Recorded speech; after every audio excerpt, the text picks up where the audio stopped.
না যে phone extra phone.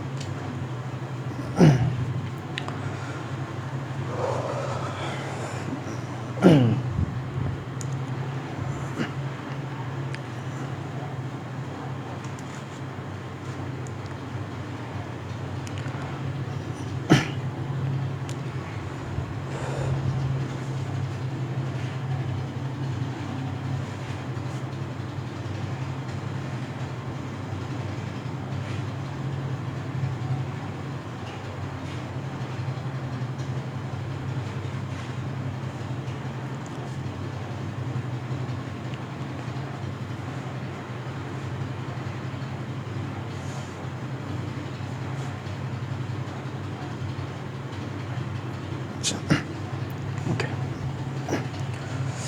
আসসালামু আলাইকুম। আলিম 2024 ব্যাচের শিক্ষার্থীরা, তোমরা কেমন আছো? তো ইতিমধ্যে আমরা তোমাদের একটা ক্লাস নিয়ে ফেলছি, গুণগত রসায়নের কেমিস্ট্রি প্রথম পত্র। তো আজকে আমরা ওই চ্যাপ্টারের লেকচার 2 স্টার্ট করব। তো তোমরা দেখতেই পাচ্ছ স্ক্রিনে, লেকচার 2 হচ্ছে আমাদের বর্ণালী ও কোয়ান্টাম সংখ্যার উপরে। আমরা এর আগের ক্লাসটা নিয়েছিলাম হচ্ছে দ্রাব্যতার উপরে, তাই না? আমরা বলছিলাম যে দ্রাব্যতা সব থেকে হট টপিক, আমরা হট মানে গরমের ভিতরে গরম টপিকটা পড়ে ফেলছি।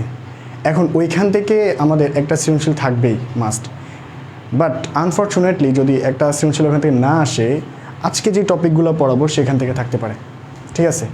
সো আমি চাচ্ছি তোমাদের, যেহেতু এখন শেষ সময়, খুব কম সময়ের মধ্যে ভালো যেগুলো গরম গরম টপিক, যেগুলো একদম গুরুত্বপূর্ণ টপিক তোমাদের জন্য, ওই টপিকগুলো শেষ করাই দিতে, ঠিক আছে? সো আজকে আমরা তার ধারাবাহিকতায় বর্ণালী ও কোয়ান্টাম সংখ্যা সম্পর্কে পড়ব। তো বর্ণালী কোয়ান্টাম সংখ্যা মোটামুটি আমরা সবাই এই যে 2 বছর আলিম প্রথম বর্ষ দ্বিতীয় বর্ষ, হ্যাঁ, আমাদের গেল, এই জিনিসগুলো আমরা পড়ে আসছি, বাট আমাদের অনেক জায়গায় এখনও প্রবলেম রয়ে গেছে, তাই না? বিভিন্ন ধরনের ছোটোখাটো প্রবলেম আছে। সো পরীক্ষার হলে যদি ওই প্রবলেমগুলো থাকে তাহলে কিন্তু আমাদের ভুল হয়ে যাবে, আমরা মোটামুটি সুন্দর মতো ভুল দাগে আসবো, ভুলভাবে লিখে আসবো। সো আজকে আমি চেষ্টা করব তোমাদেরকে এই টপিকটার উপরে ভালোভাবে ক্লিয়ার ধারণা দিতে, আর কিভাবে পরীক্ষায় কোয়েশ্চেনগুলো আসতে পারে। আর এখানকার কোয়েশ্চেনগুলো একটু ক্রিটিক্যাল হয়, অ্যান্সার সহজ, বাট কোয়েশ্চেনগুলো বিভিন্নভাবে ঘুরায় আসে। তো আমি প্রত্যেকটা টাইপ নিয়ে আসছি যাতে তোমরা কোনো ধরনের সমস্যা না পড়ো পরীক্ষার হলে, ঠিক আছে? সো আমরা স্টার্ট করতে পারি, ঠিক আছে? ওকে, তো সর্বপ্রথম আমরা বর্ণালী সম্পর্কে জানবো, এরপরে বর্ণালী শেষ করে আমরা কোয়ান্টাম সংখ্যা চলে যাব। বেশি সময় নিব না, অল্প সময়ে সব কিছু একসাথে দিয়ে দিব যেগুলো পরীক্ষায় আসবে ইনশাল্লাহ। আচ্ছা, সো আমরা বর্ণালী দিয়ে স্টার্ট করি। বর্ণালী, এখন বর্ণালী কথাটা বোঝার আগে আমরা একটু ফ্ল্যাশব্যাকে চলে যাই। পরমাণু নিয়ে আমরা যখন আমাদের বিজ্ঞানীরা পরমাণু নিয়ে গবেষণা শুরু করছিলেন, হ্যাঁ, অনেক ইতিহাস আছে। আমরা এর পরবর্তী পর্ব যেটা আসবে সেখানে আমরা ওই যে তোমার রাদারফোর্ড বোর্ডের পরমাণু, যত পরমাণু মডেল যা আছে, আরও খুচরা টপিক, ঠিক আছে, ওই টপিকগুলো নিয়ে আমরা আলোচনা করব। আজকে আমরা একটু কথা বলেই আমরা বর্ণালীর ভিতরে ঢুকে যাব, সমস্যা নেই। তো প্রথমে আমাদের পরমাণু সম্পর্কে রাদারফোর্ড একটা মডেল দিছিলেন, তাই না? এটা আমরা সবাই জানি। ইন্টারমিডিয়েটে এই দুটা টপিক আমরা খুব ভালো করে জানি, সবাই মোটামুটি এই টপিক দুটো পারি, রাদারফোর্ডের পরমাণু মডেল, বোরের পরমাণু মডেল, তাই না? এই টপিকগুলোতে আমাদের কারো কোনো প্রবলেম থাকে না, খুব ভালোভাবে পড়ে আসি, ঠিক আছে? সো মোটামুটি সবাই ওই টপিকগুলো, ওখানকার যে কনসেপ্ট সেটা জানো। আমি একটু কথা বলে নিই। সেটা হচ্ছে, সর্বপ্রথম রাদারফোর্ড যখন তার পরমাণু মডেলটা দিছিলেন, তো ওনার এই পরমাণু মডেলের মধ্যে তোমরাই দেখতে পাচ্ছ, এটা যদি একটা পরমাণু হয়, উনি বলছেন এটা হচ্ছে একটা পরমাণু, ঠিক আছে? এই হচ্ছে একটা পরমাণু, আর পরমাণুর ভিতরে থাকে হচ্ছে নিউক্লিয়াস, ঠিক আছে? এই কথাটা উনি বলে গেছেন, এবং উনি বলছিলেন নিউক্লিয়াসের ভিতরে থাকে প্রোটন, আর প্রোটনকে কেন্দ্র করে, নিউক্লিয়াসকে কেন্দ্র করে তার চারপাশে ইলেকট্রন চলতে থাকে, ঘুরতে থাকে, ঠিক আছে?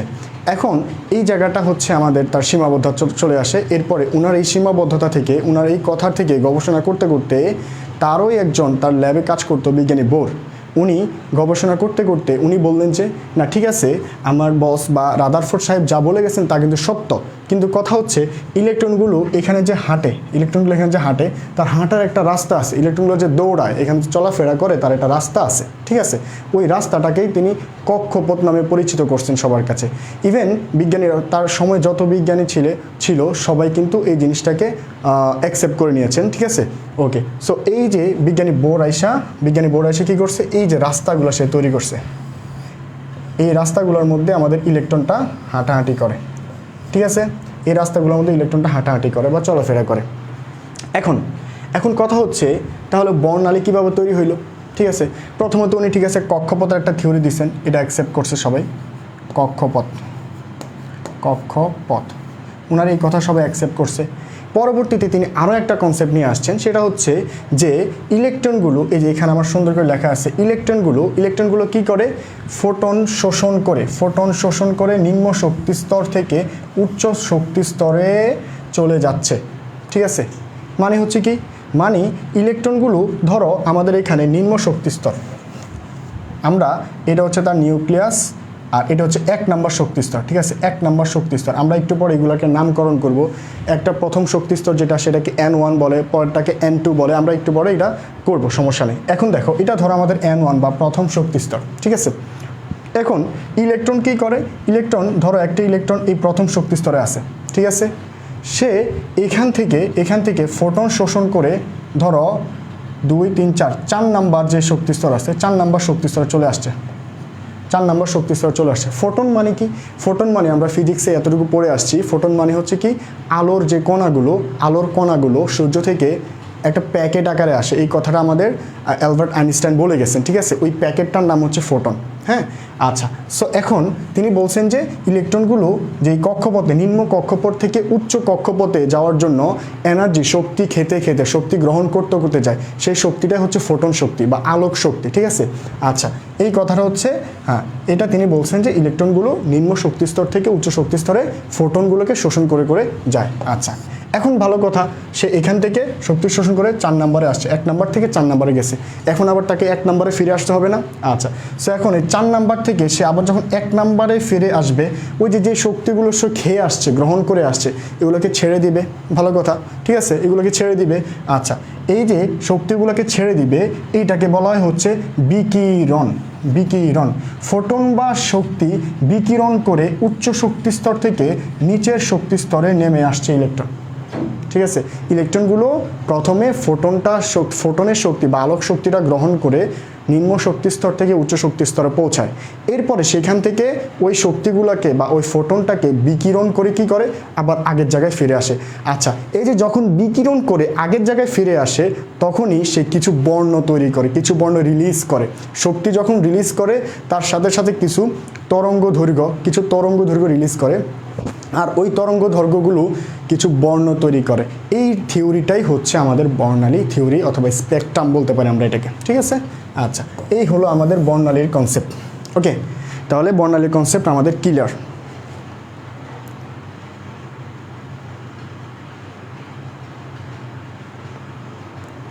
আচ্ছা, ওকে, এখন আসো আমরা,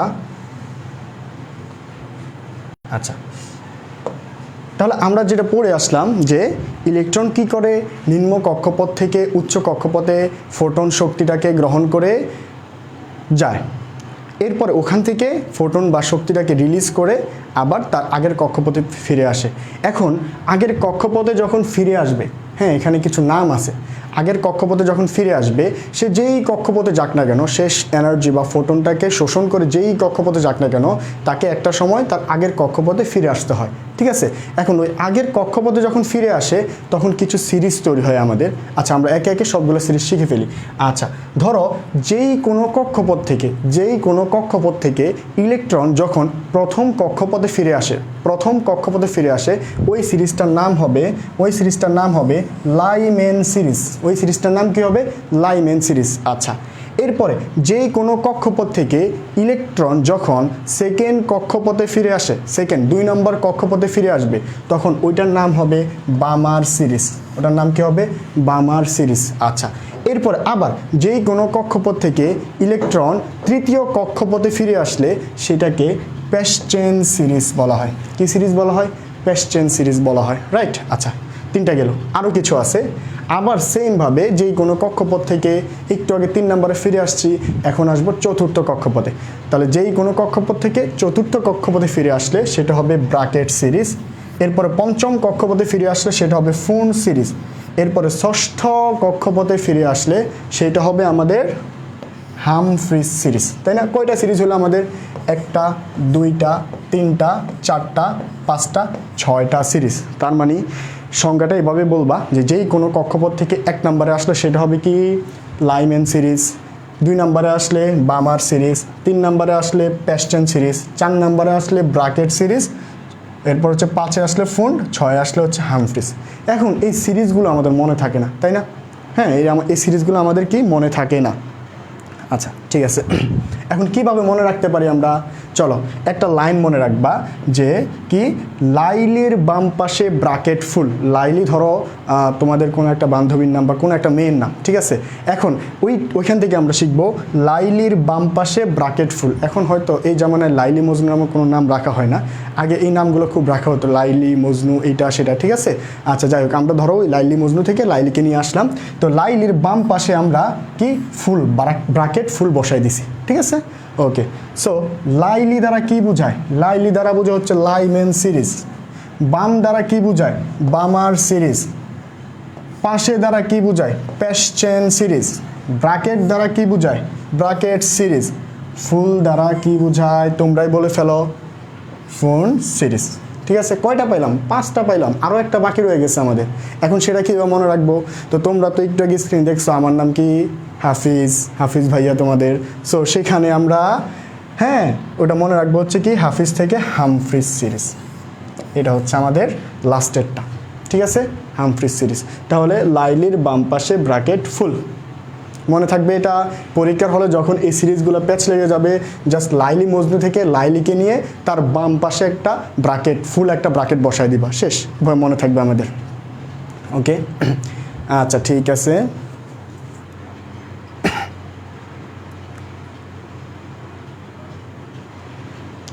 ঠিক আছে, ওকে, এরপরে আসো।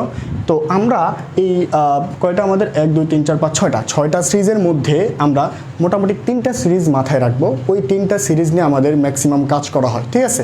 আসো, কোন 3টা সিরিজ? প্রথম যে সিরিজটা ছিল আমাদের কি লাইম্যান সিরিজ। লাইম্যান সিরিজ কি? যেই কোনো কক্ষপথ থেকে যখন প্রথম কক্ষপথে ইলেকট্রনটা ফিরে আসবে তখন সেটা হবে কি লাইম্যান সিরিজ, ঠিক আছে? এখন এই লাইম্যান সিরিজের যে তরঙ্গ দৈর্ঘ্যটা আমি কিন্তু বলে আসছি, সে যখন ইলেকট্রনটা যখন শক্তিটাকে রিলিজ করতে করতে ফিরে আসে সে তখন তরঙ্গ দৈর্ঘ্য রিলিজ করে। শক্তি রিলিজ করা মানে তরঙ্গ দৈর্ঘ্য রিলিজ করা, ঠিক আছে? কিছু তরঙ্গ রিলিজ করা। ওই তরঙ্গটা অতি বেগুনি অঞ্চলের সাথে মিলে যায়। ওই তরঙ্গের যে রেঞ্জটা, ঠিক আছে, প্রথম কক্ষপথে যখন আসে তখন যেই তরঙ্গ সে রিলিজ করে সেই তরঙ্গের রেঞ্জটা আমাদের অতি বেগুনি যে অঞ্চলটা আছে তার সাথে মিলে যায়। এটাকে আমরা আলট্রা ভায়োলেট বলতে পারি। আর তার রেঞ্জ হচ্ছে 10 ন্যানোমিটার থেকে 380 ন্যানোমিটার। 10 ন্যানোমিটার থেকে 380 ন্যানোমিটার। এখন মুখস্থ করে ফেলো এটা, ঠিক আছে? আচ্ছা, এরপরে আসো যেই কোনো কক্ষপথ থেকে যদি সেকেন্ড কক্ষপথে চলে আসে সেটা হবে কি বামার সিরিজ। আমরা বলে আসছি। আচ্ছা, এই বামার সিরিজে আসার যে তরঙ্গ দৈর্ঘ্যটা সেটা হচ্ছে দৃশ্যমান অঞ্চলের সাথে মিলে যায়। আচ্ছা, দৃশ্যমান অঞ্চল কি? তোমরা তো সবাই ভালো করে জানো নাকি? যে অঞ্চলের বর্ণগুলো আমরা সবগুলো দেখতে পাই, যে অঞ্চলের তরঙ্গ দৈর্ঘ্য যে রেঞ্জগুলো আছে আমরা এগুলো দেখতে পাই। আমরা একটু পরে একটু ডিপলি পড়বো এটা সম্পর্কে, একটু দেখে নাও। তো দৃশ্যমান অঞ্চলের রেঞ্জ কি? সেটা হচ্ছে 380 থেকে 720। তার মানে 380 ন্যানোমিটার থেকে 720 ন্যানোমিটারের যে রেঞ্জটা, এই রেঞ্জের ভিতর যত তরঙ্গ দৈর্ঘ্য আছে আমরা মোটামুটি দেখতে পাই, ঠিক আছে? ওকে, আসো, এরপরে হচ্ছে যেই কোনো কক্ষপথ থেকে 3 নম্বর কক্ষপথে যখন ইলেকট্রন ফিরে আসবে সেটাকে কি বলবে? প্যাস্টেন সিরিজ বলবে। এগুলো বলে আসছি। আর এইটার যে তরঙ্গ দৈর্ঘ্যের অঞ্চলটা আছে সেটা আমাদের অবলোহিত অঞ্চলের সাথে মিলে যায়, ঠিক আছে? অবলোহিত অঞ্চলের সাথে মিলে যায়। আর এটাকে আমরা ইনফ্রারেড বলতে পারি। তার রেঞ্জটা হচ্ছে 780 ন্যানোমিটার থেকে 1 মিলিমিটার। 780 ন্যানোমিটার থেকে 1 মিলিমিটার। ওকে, এই মানগুলো আমাদের এমসিকিউতে আসবে। কিসে আসবে? এমসিকিউতে আসবে, ঠিক আছে? একটু আমরা মুখস্থ করে নিব মানগুলো। তাহলে এই জিনিসটা আমরা বুঝতে পারছি। এখন থিওরি যদি বোঝা হয়ে যায় আমরা ডিরেক্ট ম্যাথে চলে যেতে পারি। ওকে, আসো। আচ্ছা, আমি প্রথমেই তোমাদেরকে বলছি যে আমরা এই চ্যাপ্টারে ম্যাথগুলো কিভাবে আসে সব একসাথে শিখে নিব। সো আমি তোমাদের জন্য রেডি করে নিয়ে আসছি যে এই চ্যাপ্টারে ম্যাথ কিভাবে আসতে পারে, কি বাংলা কথা ইউজ করতে পারে, একসাথে একটা স্লাইডে অ্যাড করে দিচ্ছি। এরপর আমরা আস্তে আস্তে সবগুলো সলভ করে ফেলবো। আশা করি তোমাদের আজকের পর থেকে কোনো ডাউট থাকবে না বর্ণালীর ম্যাথ কীভাবে করতে হয়, ঠিক আছে ইনশাল্লাহ। একটু মনোযোগ দেবো আর কি তোমরা। ওকে, স্টার্ট করি আমরা। আচ্ছা, প্রথমে আমাদেরকে কি বলছে দেখো তো, কোয়েশ্চেন, একটা কোয়েশ্চেনকে আমরা কি করব, সম্পূর্ণ তোমার হচ্ছে বর্ণালী বা স্পেকট্রামের যে ম্যাথগুলো সব সলভ করে ফেলবো ইনশাল্লাহ। দেখো ফার্স্টে কি বলছে, হাইড্রোজেনের একটি ইলেকট্রন 3 নং থেকে 3 নং বলতে 3 নং কক্ষপথ থেকে 2 নং কক্ষপথে আসলো। এটাকে আবার আপতিত হলো, এভাবেও আসতে পারে, স্থানান্তরিত হলো, এটাও আসতে পারে, ধাপান্তরিত হলো। ঠিক আছে, তোমাদের বোর্ড কোশ্চেনগুলো, তোমাদের বইয়ের কোশ্চেনগুলো বিভিন্ন কথা লেখা থাকে, আমি সব কথা একসাথে অ্যাড করে দিছি। ঠিক আছে, বাংলায় অনেক কথা লেখা থাকতে পারে, বাট আমাদের মূল কথাটা আমরা কালেক্ট করবো এখান থেকে। কী বলছে, যে ছিল হচ্ছে 3 নং কক্ষপথে ছিল, শক্তিটা শোষণ করে 3 নং কক্ষপথে উঠছিল। এখন কি করবে, ওখানে বসে থাকবে না, ওখান থেকে আস্তে নেমে যাবে। কি করবে, নেমে যাবে। কিভাবে নামবে, ওই যে ফোটন বা যে এনার্জিগুলো সে হজম করছে, খেয়ে নিছে, ওগুলোকে রিলিজ করে আবার সে আগের জায়গায় ফিরে আসবে। তাহলে এই কাজটাই করবে, 3 নং থেকে সে 2 নংয়ে আবার ফিরে আসবে, 3 নং থেকে 2 নং কক্ষপথে ফিরে আসবে। ঠিক আছে, এখন আমাদের ম্যাথ শুরু এখান থেকে। এই যে জাস্ট এতটুকু কনসেপ্ট থেকে আমাদের ম্যাথ শুরু। জাস্ট তোমার পরীক্ষার সিকিউতে সৃজনশীলের মধ্যে এই অঞ্চলটা, এই জিনিসটা বের করে নিবা যে কত নং থেকে কত নংয়ে সে আসছে, এটা তুমি মডিফাই করে দেন তুমি কাজ শুরু করে দিবা। ওকে, ফার্স্টে আমাদের কোশ্চেন কীভাবে আসতে পারে, আমরা 1 নম্বর কোশ্চেনে চলে আসি। আচ্ছা, এই সেম কোশ্চেন বিভিন্নভাবে আসতে পারে। দেখো, প্রথমে আসতে পারে সৃষ্ট বর্ণালী রেখার তরঙ্গ দৈর্ঘ্য নির্ণয় করো। সেম কথা একটু ঘুরে আসতে পারে, সৃষ্ট বর্ণালী রেখার দীর্ঘতম তরঙ্গ দৈর্ঘ্য নির্ণয় করো। পাইলা? আবার অন্যভাবে আসতে পারে, বিকিরিত রশ্মির তরঙ্গ দৈর্ঘ্য নির্ণয় করো। ঠিক আছে, একই ম্যাথ একইভাবে করব, বাট বিভিন্নভাবে কথাটা ঘুরাই পেঁচায় বলতে পারে। ঠিক আছে, আচ্ছা, তাহলে আমরা সৃষ্ট বর্ণালী রেখার তরঙ্গ দৈর্ঘ্য নির্ণয় করব, অথবা বিকিরিত রশ্মির তরঙ্গ দৈর্ঘ্য নির্ণয় করব। ঠিক আছে, বিকিরিত রশ্মির তরঙ্গ দৈর্ঘ্য মানে ওই যে সে বিকিরণ করবে, এনার্জিগুলোকে রিলিজ করবে, তার তরঙ্গ দৈর্ঘ্যটা, যে সে যখন ইলেকট্রনটা কি উপরের উচ্চ যে শক্তি স্তর আছে সেখান থেকে কি এনার্জি রিলিজ করবে, ওই রিলিজ করলে এনার্জিটা তরঙ্গ আকারে বের হবে। এই তরঙ্গটার তরঙ্গ দৈর্ঘ্যটা বের করতে হবে। ঠিক আছে, সো তার আগে আমরা কিছু সূত্র জেনে নিই, কোন সূত্র আমাদের এখানে প্রয়োজন হবে। আমি সবগুলো সূত্র একসাথে নিয়ে আসছি। ঠিক আছে, আর ভালো কথা, তোমরা যারা আমাদের কোর্সটাতে এনরোল করবা, ইনশাল্লাহ আমাদের কোর্স হয়তো সামনে লঞ্চ হতে পারে। এগুলো আমাদের ফ্রি ক্লাস, আমরা চেষ্টা করতেছি তোমাদের জন্য ফুল কোর্স। তোমাদের অন্যান্য সাবজেক্টের ভাইয়ারা আসবে, ওনারা অন্যান্য সাবজেক্ট নেবে, ফুল কোর্স। আর আমরা প্রত্যেকটা কোর্সে তোমরা এনরোল করলে সবার যে স্লাইডগুলো আছে, পিডিএফগুলো আছে, এগুলো সব তোমরা পেয়ে যাবা। ঠিক আছে, যারা শুধুমাত্র কোর্সে এনরোল করবা তারাই পাবা। ওকে, আচ্ছা ইনশাল্লাহ। আর বাকিরা যারা দেখবা তারা স্ক্রিনশট নিতে পারো অথবা লিখে রাখতে পারো। আচ্ছা, এখন কি সূত্র আমরা এখানে ইউজ করব সেই সূত্রগুলো দেখো। প্রথম যে সূত্রটা লাগবে 1 নম্বরে 1/λ। হ্যাঁ, 1/λ is equal to RH into Z square into 1/n1 square minus 1/n2 square. ঠিক আছে, এটা আমরা ওই যে ল্যামডা মানে তো তরঙ্গ দৈর্ঘ্য, এগুলো তো জানি আমরা। ঠিক আছে, এগুলো তো আর এখন তোমরা তো বাচ্চা না। আচ্ছা, ল্যামডা মানে তরঙ্গ দৈর্ঘ্য, এটা আমরা এই যে প্রথম ম্যাথের জন্য এই সূত্রটা ইউজ করব। ওকে, সেকেন্ড যে সূত্রটা আছে সেটা হচ্ছে E = hc divided by lambda. এরপরে 3 নম্বর হচ্ছে C = f ল্যামডা। 4 নম্বর হচ্ছে তোমার এই যে তরঙ্গ সংখ্যা। ঠিক আছে, ইউ ভার, এটা এখানে তোমার টাইপিংয়ে ভালো করে আসে নাই। ঠিক আছে, বা মিউ ভার বলতে পারো এটাকে। হ্যাঁ, E = 1/λ। আচ্ছা, সূত্রগুলো আমাদের সব মুখস্থ করে নিবা বা লিখে নিবা একসাথে। আচ্ছা, এরপরে আসো। সো আমরা প্রথম কোশ্চেনটা সলভ করে ফেলি, যে সৃষ্ট বর্ণালী রেখার তরঙ্গ দৈর্ঘ্য নির্ণয় করো, অথবা দীর্ঘতম তরঙ্গ দৈর্ঘ্য নির্ণয় করো, অথবা বিকিরিত রশ্মির তরঙ্গ দৈর্ঘ্য নির্ণয় করো। আমরা কোশ্চেনটা সলভ করে ফেলি। আচ্ছা, সো প্রথম কোশ্চেন দেখো, প্রথম কোশ্চেনটা সলভ করতে পারলে আমাদের মোটামুটি অনেক কিছু সলভ হয়ে যাবে। দেখো, অনেক কিছু সলভ হয়ে যাবে ইনশাল্লাহ। দেখো, তাহলে প্রথম কোশ্চেনটা কি ছিল, যে সৃষ্ট বর্ণালী রেখার তরঙ্গ দৈর্ঘ্য নির্ণয় করো। তাহলে এই তরঙ্গ দৈর্ঘ্য নির্ণয় করার জন্য আমাদের কি লাগবে, ওই যে সৃজনশীলের মধ্যে একটা ক্লু দেওয়া থাকবে। কি দেওয়া থাকবে, যে সে কততম কক্ষপথ থেকে কততম কক্ষপথে শিফট করছে, ঠিক আছে এই জিনিসটা। তাহলে আমরা একটু ক্লুটা লিখে রাখি। বলছিল যে আচ্ছা সরি, বলছিল হচ্ছে কি সে ছিল হচ্ছে N3, ঠিক আছে, N=3, 3 নম্বর কক্ষপথে। আচ্ছা একটু ফাঁকা রাখি। ছিল হচ্ছে 3 নম্বর কক্ষপথে, ফিরে আসছে কোন কক্ষপথে? 2 নম্বর কক্ষপথে, ঠিক আছে, 3 নম্বর থেকে 2 নম্বর কক্ষপথে ফিরে আসছে, তাই তো? আচ্ছা এখন তাহলে আমরা কি করতে পারি? আচ্ছা আমাদের n এর ভ্যালু 2টা লাগবে, আমাদের সূত্র মনে আছে? আচ্ছা আমরা সবার আগে সূত্রটা লিখে ফেলি তো, তাহলে বেটার হবে। সূত্রটা হচ্ছে 1/λ ইজ ইকুয়াল টু কী ছিল? রিডবার্গ ধ্রুবক RH ইন্টু কী ছিল? জেড স্কোয়ার, তাই না? এরপরে into 1/n1 square minus 1/n2 square, এটাই তো ছিল। তাহলে আমাদের এখানে n1 এর একটা মান লাগবে, n2 এর একটা মান লাগবে, ক্লিয়ার? আচ্ছা এখন n তো আছে দুইটা, আমাদের কোনটা n1 হবে কোনটা n2 হবে? মনে রাখবা এত প্যাচ কুচের দরকার নাই, যেই মানটা ছোট সেই মানটাকে n1 ধরবা, যেই মানটা বড় তাকে n2 ধরবা, শেষ। আবার এটা অন্যভাবে শিখতে পারো, n1টা হচ্ছে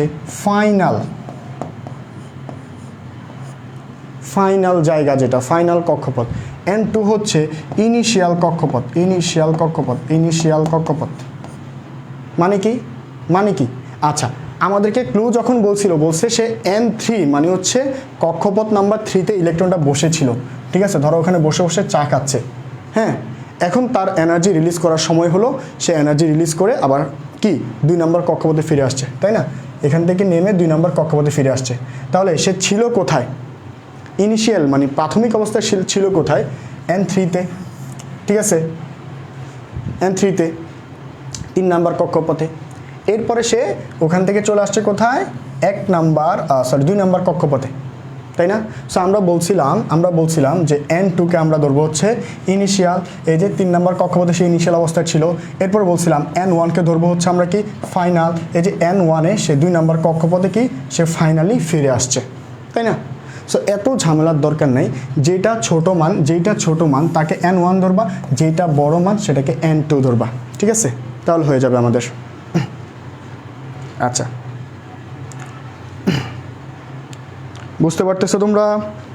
ওকে, যদি এতটুকু বুঝে যাও আমরা ম্যাক্সিমাম জিনিস পেয়ে গেছি, ধরে নাও ম্যাক্সিমাম জিনিস আমরা পেয়ে গেছি। এখন আমাদের কাজ হচ্ছে রিডবার্গ ধ্রুবক, জেড, এই জিনিসগুলো কি দেখো, n এইগুলোর মান আমরা পেয়ে গেছি, তাই না?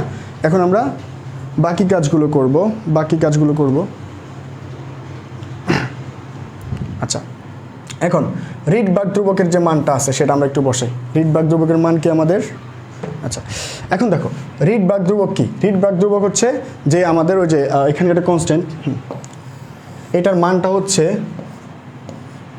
109,678, ঠিক আছে, 109,678। আচ্ছা ওকে, 109,678। এরপরে আসো জেডটা কি? আসলে জেড আমরা এটা জানি, জেড হচ্ছে কি পারমাণবিক সংখ্যা। এখন পারমাণবিক সংখ্যা আমরা কত নিব? কোন পরমাণুর কথা বলছে আমাদেরকে? আমাদেরকে বলছে হচ্ছে হাইড্রোজেন পরমাণুর কথা, রাইট? হাইড্রোজেন পরমাণুর কথা। তাহলে আমরা পারমাণবিক সংখ্যা হিসেবে কাকে নিব? হাইড্রোজেনকে। হাইড্রোজেনের পারমাণবিক সংখ্যা কত? 1। আচ্ছা এখন 1-এর উপর যদি স্কোয়ার বসাই কোনো সমস্যা আছে? নেই, তাই না? আচ্ছা এরপর আমরা এটাই করতে পারি 1/1 মাইনাস ডিভাইডেড বাই, আচ্ছা আমরা মানটা একসাথে বসাই দিই। N1 এর মান আমরা কত পাইছিলাম? 2, 2 এর উপর স্কোয়ার দিলে হবে হচ্ছে 4। আচ্ছা ডিভাইডেড বাই 1 বাই কত? N2। আচ্ছা N2 এর মান আমরা হচ্ছে 3। আচ্ছা 3 উপর স্কোয়ার করলে হবে কত? 9। আচ্ছা সরি 9 হবে, ঠিক আছে, ওকে। এরপরে আমরা এটাকে ক্যালকুলেশন করব, রাইট? ক্যালকুলেটর লাগবে আমাদের।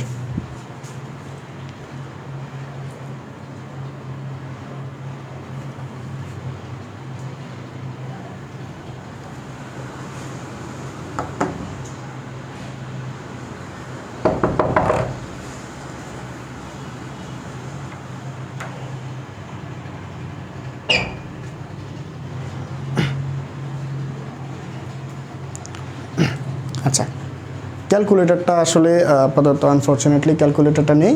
আচ্ছা, তোমরা ক্যালকুলেশন করবা, তাও আমি একটু করে নিই। আচ্ছা, ধরো আমরা এই যে মানটা নিলাম না, রিডবার্গ ধ্রুবকের অনেকগুলো মান আছে, ঠিক আছে। এই মানটা হচ্ছে মনে রাখবা পার সেন্টিমিটার, ঠিক আছে। রিডবার্গ ধ্রুবকের আর এইচ এর মানটা আমি একটু সাইডে লিখে, আচ্ছা এখানে লিখলে সব থেকে বেটার হয়। আর এইচ এর মানটা, আর এইচ ইজ ইকুয়াল টু কত নিছি আমরা, 109,673,678, এটা হচ্ছে আমাদের পার সেন্টিমিটার। ওকে, পার সেন্টিমিটার, এই মানটা হচ্ছে আমাদের পার সেন্টিমিটার। আচ্ছা, এখন কথা হচ্ছে এই জিনিসটাকে ক্যালকুলেশন করে তোমরা কি পাবা। আচ্ছা, তোমরা এটা ক্যালকুলেটর লিখলে তোমরা ন্যানোমিটারে একটা মান নিয়ে আসতে পারো, ঠিক আছে। ন্যানোমিটারের মান নিয়ে আসতে পারো 656 ন্যানোমিটার, এমন একটা মান চলে আসবে। আনফরচুনেটলি আমাদের কাছে ক্যালকুলেটর না থাকায় আমরা করতে পারতেছি না। আচ্ছা, ঠিক আছে, তোমরা একটু করে নিও। পার সেন্টিমিটার থেকে এটাকে ন্যানোমিটার নিবা, ন্যানোমিটার নিলে এরকম একটা মান চলে আসবে, আমাদের 656 একটা মান চলে আসবে ইনশাল্লাহ। আচ্ছা, এখন তাহলে আমাদের তখন এটার আসবে হচ্ছে কত, ল্যামডার মান আসবে হচ্ছে 656, কত আসবে 656। ওকে, এখন কথা হচ্ছে আমাদের দেখো ম্যাথ মোটামুটি প্রথম ম্যাথটা শেষ। এই ন্যানোমিটার এই রেঞ্জের তরঙ্গটা সে হচ্ছে ছাড়বে, ঠিক আছে। ওই যে আমাদের ইলেকট্রন ছিল কোথায়, ইলেকট্রন ছিল হচ্ছে আমাদের N3-তে, মানে হচ্ছে কক্ষপথ নাম্বার 3-তে ছিল। সেখান থেকে সে কক্ষপথ নাম্বার 2-এ ফিরে আসার সময় যে এনার্জিগুলো সে রিলিজ করছে, ওই এনার্জিগুলোর তরঙ্গ দৈর্ঘ্য হবে হচ্ছে আমাদের কত, 656 ন্যানোমিটার। এরকম কাছাকাছি একটা মান আসবে, ক্যালকুলেটরে তোমরা মানটা করে নিও, ঠিক আছে। আচ্ছা, যদি কারো প্রবলেম হয় আমাকে এই ভিডিওর নিচে কমেন্ট করতে পারো, আলাদা কোনো ভিডিও করে আমি ক্যালকুলেটারে সলভ করে দেবো, সমস্যা নেই। একটু প্রবলেম আছে আমার কাছে আজকে, ক্যালকুলেটার না থাকে করতে পারতেছি না। ওকে, আমরা আগাইতে থাকি। সো 1 নাম্বার ম্যাথ আমাদের কমপ্লিট। বুঝতে পারছি আমরা। একটু ক্রিটিক্যাল হবে শুধু N1 এবং N2-কে ধরা। এটা সবাই ভুল করে, এই ভুলটা করা যাবে না। আমি সুন্দর মতো বলে দিছি, যেটা ছোট থাকবে তাকে আমরা N1 ধরবো, যেটা বড় থাকবে সেটাকে আমরা N2 ধরবো। ওকে, ঠিক আছে। এরপর আমরা 2 নাম্বার ম্যাথটা করে ফেলি। 2 নাম্বার ম্যাথে কি বলছে আমাদেরকে একটু দেখি আমরা। 2 নাম্বার ম্যাথে কি বলছে যে নির্গত আলোকরশ্মি কোন অঞ্চলে হবে, অথবা সৃষ্ট বর্ণালী রেখার বর্ণ কি। আচ্ছা, এটাতে যাওয়ার আগে আমরা দেখো এই যে রিডবার্গ ধ্রুবকের যে মানগুলো আমরা একটু আগে লিখলাম, এখানে মানগুলো লেখা আছে। দেখো, তুমি যদি সেন্টিমিটারের মান নিতে চাও, পার সেন্টিমিটারের মান নিতে চাও, তাহলে এখানে মানটা আছে যে 109, কত 109,678 পার সেন্টিমিটার। আর মিটারে নিলে মানটা হবে এরকম, ঠিক আছে, সেটা হবে পার মিটার। ওকে, এরপর আমাদের যে তোমার হচ্ছে প্লাঙ্কের ধ্রুবক এবং আলোর বেগ, এই মানগুলো তো আমরা মুখস্থ জানি। প্লাঙ্কের ধ্রুবকটা মনে রাখো 6.626 × 10⁻34 জুল সেকেন্ড। বোঝা যাচ্ছে কিনা জানি না। আচ্ছা, এরপরে আসো, সি এর মান হচ্ছে 3 × 10⁸ মিটার পার সেকেন্ড। এগুলো আমরা জানি, এগুলো একটু পর আমাদের লাগবে। সো আমরা 2 নম্বর কোশ্চেনে চলে আসি। 2 নম্বর কোশ্চেনে বলছে আমাদের নির্গত আলোক রশ্মি কোন অঞ্চলের হবে, অথবা সৃষ্ট বর্ণালী রেখার বর্ণ কি হবে। আচ্ছা, মানে বর্ণ কি হবে। আচ্ছা, এই যে একটু আগে আমরা সলভ করে আসলাম, ইলেকট্রনের কি করলাম, ইলেকট্রন যে এনার্জিগুলো রিলিজ করবে সেটার তরঙ্গ দৈর্ঘ্য কত আমরা বের করে আসছি না। তরঙ্গ দৈর্ঘ্য 1 নম্বরের জন্য কত পাইছিলাম, কত 656 ন্যানোমিটার, ঠিক আছে, 656 ন্যানোমিটার পাইছিলাম। এখন এই 656 ন্যানোমিটারটা কোন রেঞ্জের আলো সেটা আমরা একটু দেখে আসি। আচ্ছা, এটা কোন রেঞ্জের আলো সেটা আমরা একটু দেখি। আচ্ছা, এই যে 2 নাম্বার কোশ্চেন আমরা এখানে সলভ করছি। তার আগে আমরা এই যে রেঞ্জগুলো মুখস্থ করে নিতে হবে, ঠিক আছে। এটা হচ্ছে আমাদের কত, দৃশ্যমান আলোক অঞ্চল, ঠিক আছে। আমরা আলোর অঞ্চল অনেকগুলো আছে, ঠিক আছে, তোমরা পড়ে আসছো। হ্যাঁ, কি জানি, আইআর অঞ্চল, ইউভি অঞ্চল, হ্যাঁ, দৃশ্যমান অঞ্চল, এরপরে কি মহাজাগতিক অঞ্চল, হ্যাঁ, এক্স রে অঞ্চল, ঠিক আছে, মাইক্রোওয়েভ, অনেকগুলো অঞ্চল আছে না। এগুলোর মান তোমাদের কেমিস্ট্রি হাজারিনাগের বইতে বা যে কোনো বইতে সুন্দর মতো লেখা আছে। মানগুলো কিন্তু মুখস্থ করে নিবা, ওই মানগুলো এমসিকিউতে আসে। আচ্ছা, তার মধ্য থেকে আমি যে আমরা যে আলোগুলো দেখি দৃশ্যমান অঞ্চলের যে চার্টটা সেটা নিয়ে আসছি তোমাদের জন্য। আচ্ছা, দেখো একটু দৃশ্যমান অঞ্চলের আলোগুলো আমরা ছোটোবেলা থেকে একটা কথা দিয়ে মনে রাখতাম না, বেনি আসহ কলা। হ্যাঁ, বেনি আসহ কলা দিয়ে আমরা মনে রাখতে পারি। বেতে হচ্ছে বেগুনি, নিতে হচ্ছে নীল, আতে হচ্ছে আসমানি, সবুজ, হলুদ, কমলা, লাল। ঠিক আছে, এভাবে আমরা 7টা বর্ণ মনে রাখবো। ঠিক আছে, 7টা বর্ণ আমরা এভাবে মনে রাখতে পারি। আচ্ছা, এখন এগুলোর রেঞ্জ কি? 380 থেকে 424 ন্যানোমিটার, 424 থেকে 450 ন্যানোমিটার, 450 থেকে 500 ন্যানোমিটার, 500 থেকে 575 ন্যানোমিটার, 575 থেকে 590 ন্যানোমিটার, সব কিন্তু ন্যানোমিটারের মান আসতেছে। এভাবে আমরা 647 থেকে 780 ন্যানোমিটার পর্যন্ত রেঞ্জগুলো পাবো। এখন আমাদের 2 নম্বর কোশ্চেনে বলছে কোন রেঞ্জের ভিতরে আমরা যে তরঙ্গটা পাইছিলাম। আমাদের 3 নম্বর কক্ষপথ থেকে ইলেকট্রন কোথায় আসছিল? 2 নম্বর কক্ষপথে আসছে। 3 নম্বর থেকে 2 নম্বর কক্ষপথে সে আসছে, আসার ফলে সে একটা রেঞ্জের আলো রিলিজ করছে। সেই রেঞ্জটা কত ছিল? 656 ন্যানোমিটারের একটা রেঞ্জ ছিল। এই রেঞ্জের আলোটা সে রিলিজ করছে। ঠিক আছে, এই রেঞ্জের একটা তরঙ্গ দৈর্ঘ্য সে রিলিজ করছে। এখন ওই তরঙ্গ দৈর্ঘ্যটা আমাদের এখানে কোন রেঞ্জের ভিতর পড়তেছে? দেখো তো, এখানে তো পড়তেছেই না, এটাতেও না, এগুলা না, এগুলা না, এগুলা না, এগুলা না, এই রেঞ্জের মধ্যে পড়তেছে মনে হয়। দেখো তো 656, এখানে আছে 647 থেকে শুরু, তার মানে এই যে 656 ন্যানোমিটারটা এই রেঞ্জের মধ্যে পড়তেছে। তাহলে যদি বলে আমাদের এই যে এই কাহিনীর মধ্যে যে সে যে একটা ওয়েভ তৈরি করছে, তরঙ্গ দৈর্ঘ্য তৈরি করছে, ওটার বর্ণ কি? তখন আমরা বলে দিব ওটার বর্ণ হচ্ছে লাল। সৃজনশীলের মধ্যে আসবে এভাবে। ঠিক আছে, বর্ণ হচ্ছে কি? লাল বর্ণ। তখন আমরা সেই যে এনার্জিটা রিলিজ করবে ওই এনার্জি বা ওই তরঙ্গ দৈর্ঘ্যকে আমরা লাল হিসাবে দেখব। ঠিক আছে, আচ্ছা, এই হচ্ছে আমাদের 2 নম্বর কোশ্চেন। 2 নম্বর কোশ্চেন শেষ। এরপর আমাদের 3 নম্বর কোশ্চেন কি বলছে একটু ঘুরে আসি তো আমরা। 3 নম্বর কোশ্চেন কি বলছে? আচ্ছা, ওকে, এরপরে বলছে তরঙ্গ সংখ্যা বা কম্পাঙ্ক নির্ণয় করো। তরঙ্গ সংখ্যা বা কম্পাঙ্ক নির্ণয় করো। আচ্ছা, এটাও আমাদের খুব ইজি, এগুলো একদম ইজি ম্যাথ। আমরা 3 নম্বর ম্যাথে চলে যাই। 3 নম্বর ম্যাথে চলে, আচ্ছা, তরঙ্গ সংখ্যার জন্য আমরা কোন সূত্রটা ইউজ করব একটু আগে বলে আসছিলাম।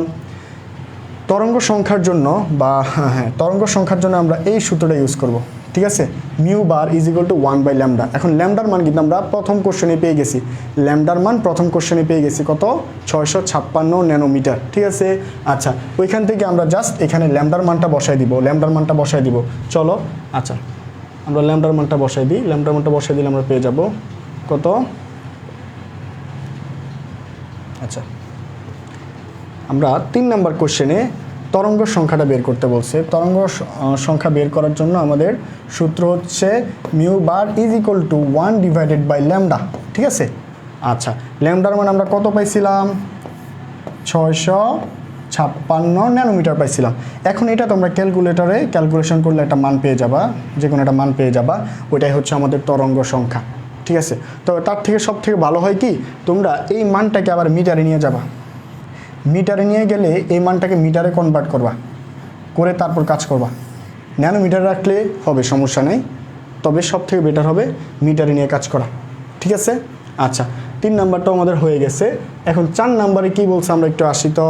4 নাম্বারে কি বলছে?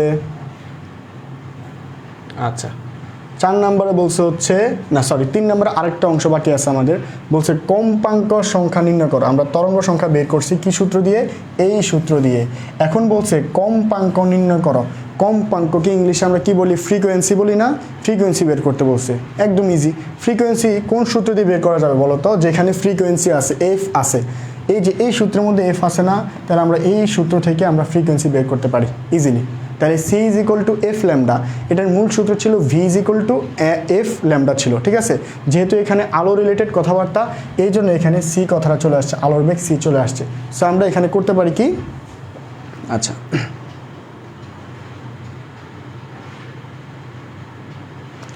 আচ্ছা, একজন কমেন্ট করছে ক্যালকুলেশন ভিডিও রিকোয়ার্ড।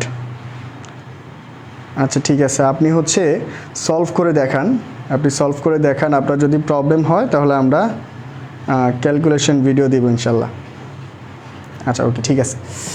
আচ্ছা, আজকে আমরা বেশি সময় নষ্ট করব না, আমরা খুব দ্রুত যাব, অল্প সময়ের মধ্যে শেষ করে ফেলবো, কারণ তোমরা এই পড়াগুলো শেষ করে আবার নিজেরা টেবিলে বসবা। হ্যাঁ, একটা কথা বলে দিই, শুধু এখন শেষ সময় এসে ক্লাস ভিডিও দেখে দেখে সময় নষ্ট করবা না। হ্যাঁ, এই কাজটা কেউ ভুলও করবা না। ক্লাস যদি দেখো 1 ঘন্টা বা 1.5 ঘন্টা বা 2 ঘন্টা, আর তোমার টেবিলে পড়বা 5 ঘন্টা 6 ঘন্টা, ঠিক আছে, 2 গুণ 3 গুণ পড়াশোনা করতে হবে তোমাকে টেবিলে বসে বসে, রাইট? আচ্ছা, হ্যাঁ, আচ্ছা, টেবিলে সময় দিবা, সব থেকে বেশি টেবিলে সময় দিবা। আর আরেকটা কথা প্রথম দিনও বলছি, গরম ঠান্ডা বলে তোমাদের জন্য কিছু নেই। হাতে আছে মাত্র 2 মাস। এই 2 মাসে কি করতে হবে? অনেক পড়তে হবে, অনেক। ঠিক আছে, পড়াশোনা করে ভালো একটা রেজাল্ট করতে হবে ইনশাল্লাহ। এরপরে আসি আমরা, এই যে আমরা এটাকে সলভ করে ফেলি, কম্পাঙ্ক নির্ণয় করি। আচ্ছা, কম্পাঙ্ক নির্ণয় আমরা এখানে করে ফেলি। আমাদের সূত্রটা হচ্ছে কি? C is equal to f lambda. ঠিক আছে, তাহলে আমাদের বের করতে হবে কম্পাঙ্ক বা ফ্রিকোয়েন্সি। তাহলে এটাকে আমরা কনভার্ট করে ফেলি। তাহলে f is equal to c divided by lambda. C divided by lambda নাকি? এফ ইজ ইকুয়াল টু কত? C divided by lambda. আচ্ছা, সো আমরা সি এর মান তো জানি, যে সি এর মান আলোর বেগ, এটা সবাই জানে। ক্লাস 7, 8 থেকে এই মানটা আমরা সব মুখস্থ করে ফেলছি।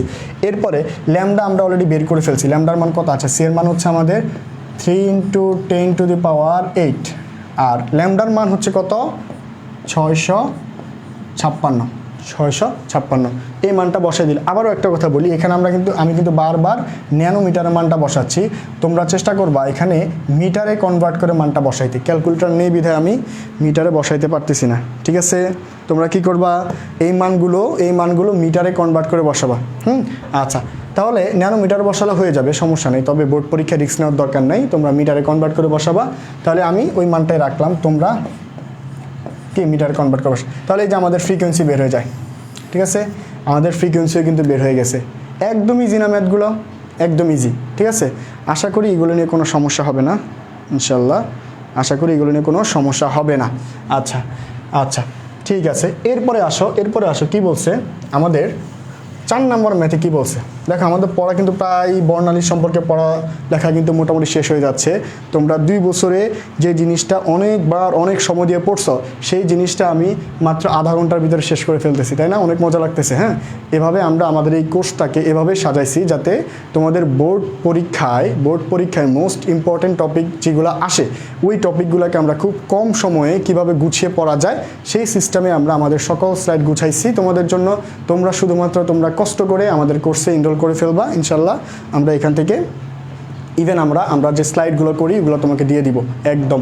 ঠিক আছে, যে স্লাইড সেটাও দিয়ে দিব, সমস্যা নেই। ঠিক আছে, আচ্ছা।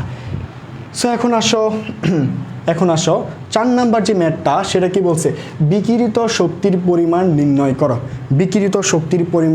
করো। ঠিক আছে, একদম এই কোশ্চেনটা আসে ম্যাক্সিমাম টাইম। আচ্ছা, শক্তির পরিমাণ নির্ণয় করো। এখন এটা কীভাবে বের করব? খুব কষ্টের নাকি? আমরা কনসেপ্ট কিন্তু আমাদের একটা, ক্লু কিন্তু আমাদের একটা। সে ইলেকট্রনটা কোথায় ছিল? 3 নাম্বার কক্ষপথে। আসছে কোথায়? 2 নাম্বার কক্ষপথে, তাই না? এই কনসেপ্টটা মাথায় রাখতে হবে। এখন 3 নাম্বার থেকে 2 নাম্বারে যে আসছে, সে কি এনার্জি রিলিজ করছে না? ফোটনটাকে রিলিজ করছে না? ওই এনার্জিটা কত সেটাই চা হয়েছে এখানে। এখন এনার্জির জন্য আমরা কি সূত্র ইউজ করতে পারি? এখানে দেওয়াই আছে আমাদের এনার্জির সূত্র, তাই না? এই যে E = hc divided by lambda. E = hc divided by lambda. দেখো, প্রত্যেকটা ম্যাথে তোমার কিন্তু ল্যামডাটা লাগতেছে। এই জন্য ভাইয়া কি করছি, প্রথমে 1 নম্বরে ল্যামডাটা বের করে ফেলছিলাম। প্রথম কোশ্চেনই ল্যামডাটা বের করে ফেলছিলাম। ঠিক আছে, ল্যামডাটা বের করতে পারলে তুমি এই টাইপের যত সিকিউ এমসিকিউ যা আছে সব সলভ করে ফেলতে পারবা। আর সেখানে যা যা আসতে পারে সব সূত্র আমি একসাথে দিয়ে দিছি। ঠিক আছে, সো যারা লিখে নিচ্ছ তারা তো ভালো করছো, আর যারা কোর্স এনরোল করবা তারা এগুলো পেয়ে যাবা।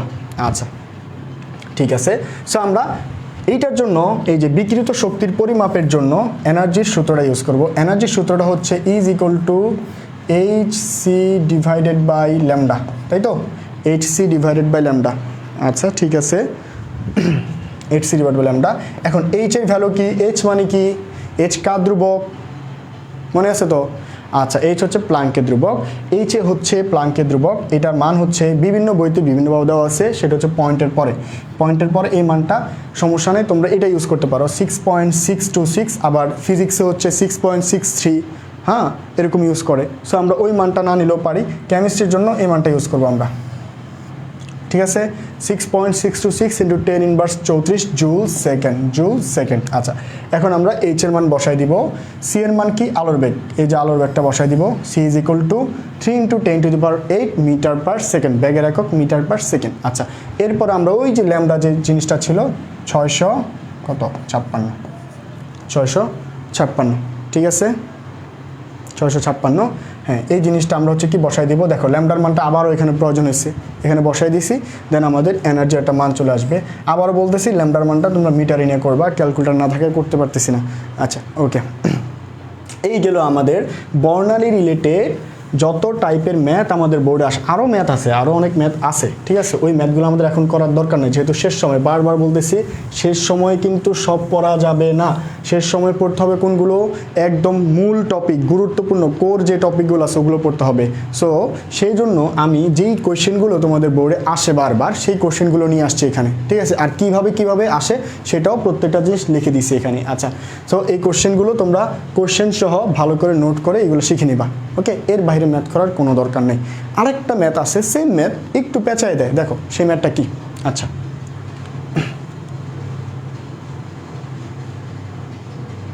আচ্ছা আমরা আরেকটা ম্যাথ আছে, দেখো সেম টাইপের ম্যাথ, একটু বাংলা কথা একটু প্যাচ থাকে, আমরা ওই ম্যাথে চলে যাই। আচ্ছা আসো, আচ্ছা দেখো এখানে কি বলছে, ম্যাথটা একটু পড়ো তো। কি বলছে এখানে, বলছে হচ্ছে হাইড্রোজেনের পারমাণবিক বর্ণালীর বামার সিরিজের তৃতীয় লাইনের তরঙ্গ দৈর্ঘ্য নির্ণয় করো। অনেক বড় একটা কথা না, দেখো আরেকবার পড়ি আমরা। হাইড্রোজেন, আবার সেম হাইড্রোজেনকে নিয়ে আসছি, ঠিক আছে।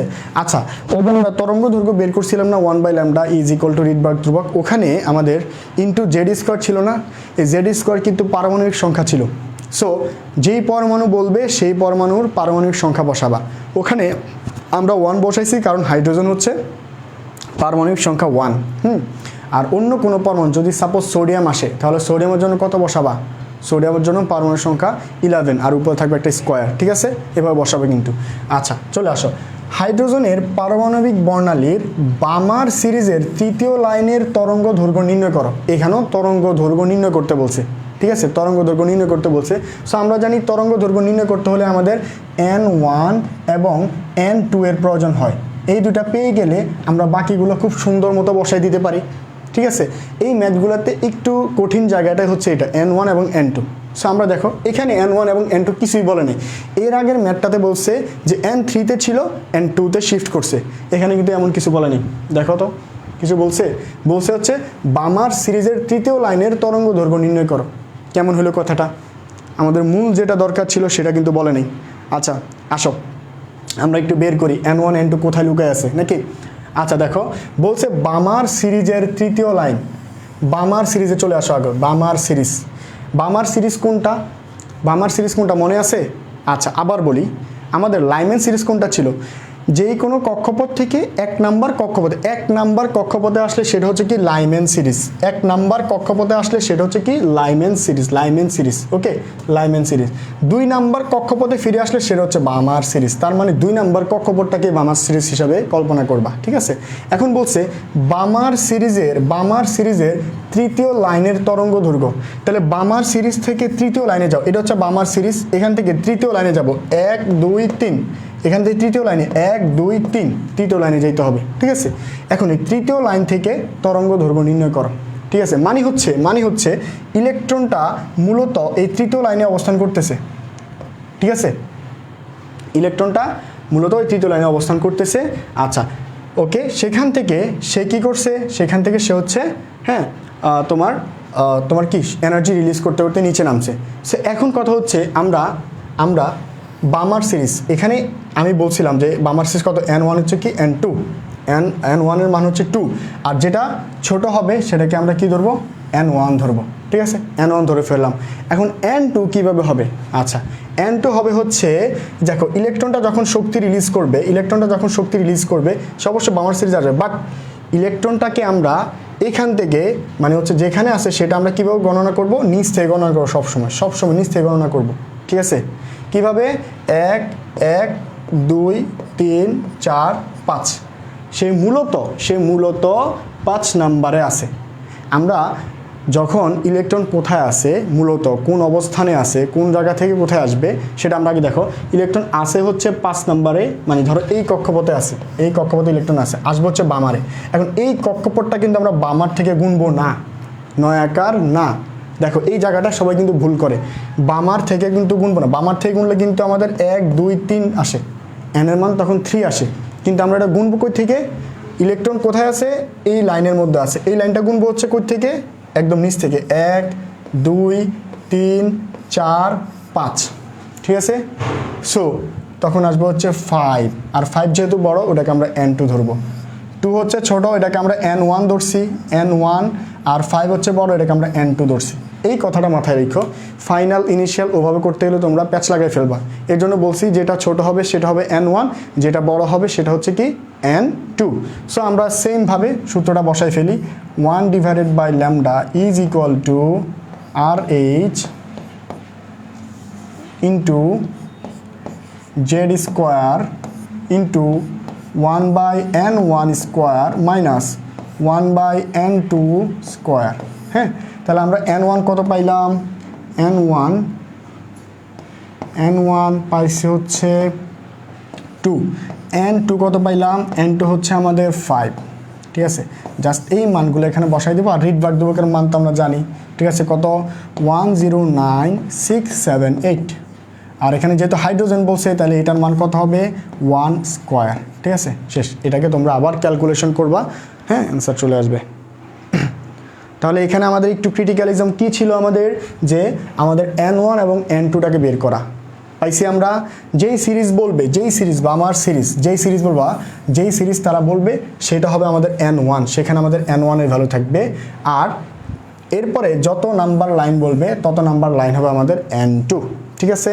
আচ্ছা, ওকে, আশা করি আমরা বর্ণালীর যত ম্যাথ আছে সব কিছু বুঝে ফেলছি ইনশাল্লাহ। আমরা একটু আগাতে পারি এখন, নাকি? আচ্ছা, নেক্সট আমরা কি করতে পারি, বর্ণালী সম্পর্কে আর কোনো সমস্যা আছে তোমাদের? যত ধরনের ম্যাথ আসতে পারে, ঠিক আছে, সব ধরনের ম্যাথ আমি দেখাই দিছি। এখন আমরা কোথায় যেতে পারি, কোয়ান্টাম সংখ্যা যেতে পারি। আমাদের সেকেন্ড টপিক ছিল আজকের কোয়ান্টাম সংখ্যা। দেখো, ফার্স্টে কিন্তু আমরা প্রথম লেকচারে কিন্তু আমরা দ্রাব্যতা শেষ করে আসছিলাম, তাই না? আচ্ছা, এরপরে আমরা আজকের লেকচারে আমরা প্রথমে বর্ণালী বা স্পেকট্রাম শেষ করছি।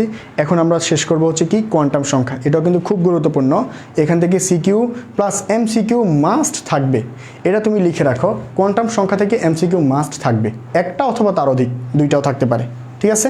আচ্ছা, ইনশাল্লাহ আমরা কোয়ান্টাম সংখ্যাটা শেষ করে ফেলবো। এখন কোয়ান্টাম সংখ্যা আসলে কি, বা এটা আমাদের কাজ কি, এটার প্রয়োজনীয়তা কি আমাদের, ঠিক আছে। আচ্ছা, এটার প্রয়োজনীয়তা আছে। ধরো তুমি একটা মানুষ, ধরো যে কিনা ঢাকায় প্রথম আসছে, ঠিক আছে, যেমন বরিশালরা ঢাকায় যখন প্রথম আসে, হ্যাঁ, তখন যে অবস্থা হয় আর কি। আচ্ছা, যাই হোক, কেউ মাইন্ড করো না, মজা করে বললাম। সো ধরো সে ঢাকায় নতুন আসছে, এখন তুমি তাকে বলছো হচ্ছে মিরপুর স্টেডিয়াম, মানে স্টেডিয়ামে আসো, শুধু স্টেডিয়ামে আসতে বলছো, ঠিক আছে, শুধু স্টেডিয়ামে আসতে বলছো। এখন ঢাকার মধ্যে কি স্টেডিয়াম একটা না, অনেকগুলো স্টেডিয়াম। তাহলে তুমি তাকে কি আসল অ্যাড্রেসটা দিছো, তোমার যে লোকেশন, তুমি হচ্ছে মিরপুর স্টেডিয়ামে আসো, ঠিক আছে। কিন্তু তুমি তাকে ফুল লোকেশনটা না দিয়ে তাকে শুধু বলছো যে স্টেডিয়ামে আসতে। এখন সে কি আসতে পারবে সদরঘাট থেকে, লঞ্চ থেকে নেমে? জীবনও আসতে পারবে না। তাহলে তাকে কীভাবে বলতে হবে, যে এভাবে বলতে হবে। দেখো, তাকে যদি তুমি এইভাবে বলো যে ঢাকা মিরপুর, আচ্ছা এখানে মনে হবে না, আমরা একটু অন্য জায়গায় লিখি নাকি? আচ্ছা, এখানেই লিখি, ছোট করে লিখি, যে ঢাকা মিরপুর কত, স্টেডিয়ামটা 10-এ নাকি, মিরপুর 10, আর সেখানে হচ্ছে আমাদের স্টেডিয়াম।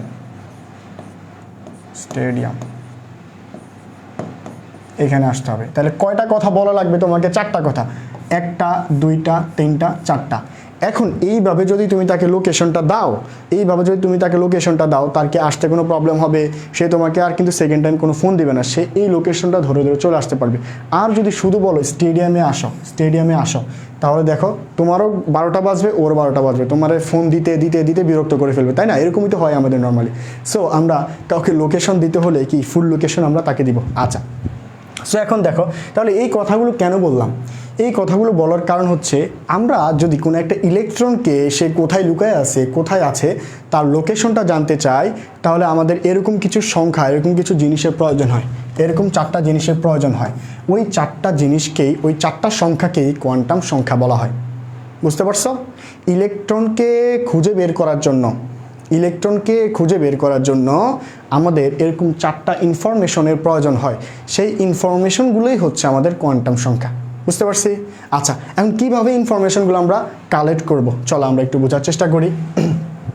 আমরা এই যে ঢাকাকে খোঁজার জন্য ধরো আমরা এন নিলাম, মিরপুরের জন্য এল নিলাম, 10-এর জন্য এম নিলাম, স্টেডিয়ামের জন্য স্পেন নিলাম, এস নিলাম। ঠিক আছে, এইভাবে এখান থেকে শিখে ফেলো, এই 4টা সংখ্যাকেই মূলত কোয়ান্টাম সংখ্যা বলা হয়। এই 4টা সংখ্যাকেই মূলত কোয়ান্টাম সংখ্যার সেট বলা হয়। ঠিক আছে, আর এই 4 জনের মাধ্যমেই আমরা ইলেকট্রনটাকে খুঁজে বের করতে পারবো। চলা, ঠিক আছে।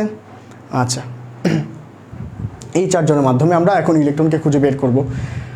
আচ্ছা চলো এই 4 জনকে আমরা একটু চিনে আসি। ঠিক আছে, প্রথমে আমরা কি এনকে শিখব।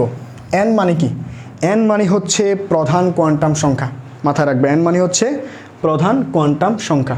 এন মানে কি? প্রধান কোয়ান্টাম সংখ্যা। আচ্ছা, এটাকে প্রধান কোয়ান্টাম সংখ্যাকে এন দ্বারা প্রকাশ করা হয়। বা আমরা যে শক্তি স্তর আছে না, আমাদের শক্তি স্তরগুলোকে আমরা এন দ্বারা প্রকাশ করি। ঠিক আছে, তাহলে আমাদের 1 নম্বর শক্তি স্তরকে আমরা N1 বলবো, 2 নম্বর শক্তি স্তর বা 2 নম্বর কক্ষপথকে আমরা কি বলবো? N2 বলবো, 3 নম্বরকে আমরা N3 বলবো। ঠিক আছে, আচ্ছা এইভাবে আমরা N1, এই যে 1 2 3 এভাবে বলতে থাকবো। ঠিক আছে, আচ্ছা এরপরে আসো এল। এলকে কি বলা হয়? এলকে সহকারী কোয়ান্টাম সংখ্যা অথবা এজিমুথাল কোয়ান্টাম সংখ্যা বলা হয়। সহকারী কোয়ান্টাম সংখ্যা অথবা এজিমুথাল কোয়ান্টাম সংখ্যা। ঠিক আছে, আচ্ছা এরপরে এম যেটা আছে, এটা এন না, এটা হবে এম। ঠিক আছে, এমটাকে কি বলা হয়? এমটাকে বলা হয় ম্যাগনেটিক কোয়ান্টাম সংখ্যা বা চৌম্বকীয় কোয়ান্টাম সংখ্যা। ম্যাগনেটিক বা চৌম্বকীয় কোয়ান্টাম সংখ্যা, এই যে লেখা আছে দেখো, এই যে এই বক্সটা কিন্তু আমি তোমাদের বই থেকে নিয়ে আসছি, তোমাদের বইতে কিন্তু এটা আছে। আচ্ছা, এরপরে আসো শেষে যে স্পিন বা এস। ঠিক আছে, এটাকে বলা হচ্ছে ঘূর্ণন কোয়ান্টাম সংখ্যা বা স্পিন কোয়ান্টাম সংখ্যা। স্পিন, ওই যে আমরা হাতের মধ্যে একটা স্পিন নিয়ে ঘুরাই যে আছে না, লাইট জ্বলে, হ্যাঁ ওটা কি ঘুরে না, এই জন্য ঘুরার কারণে এটার নাম দিছি কি?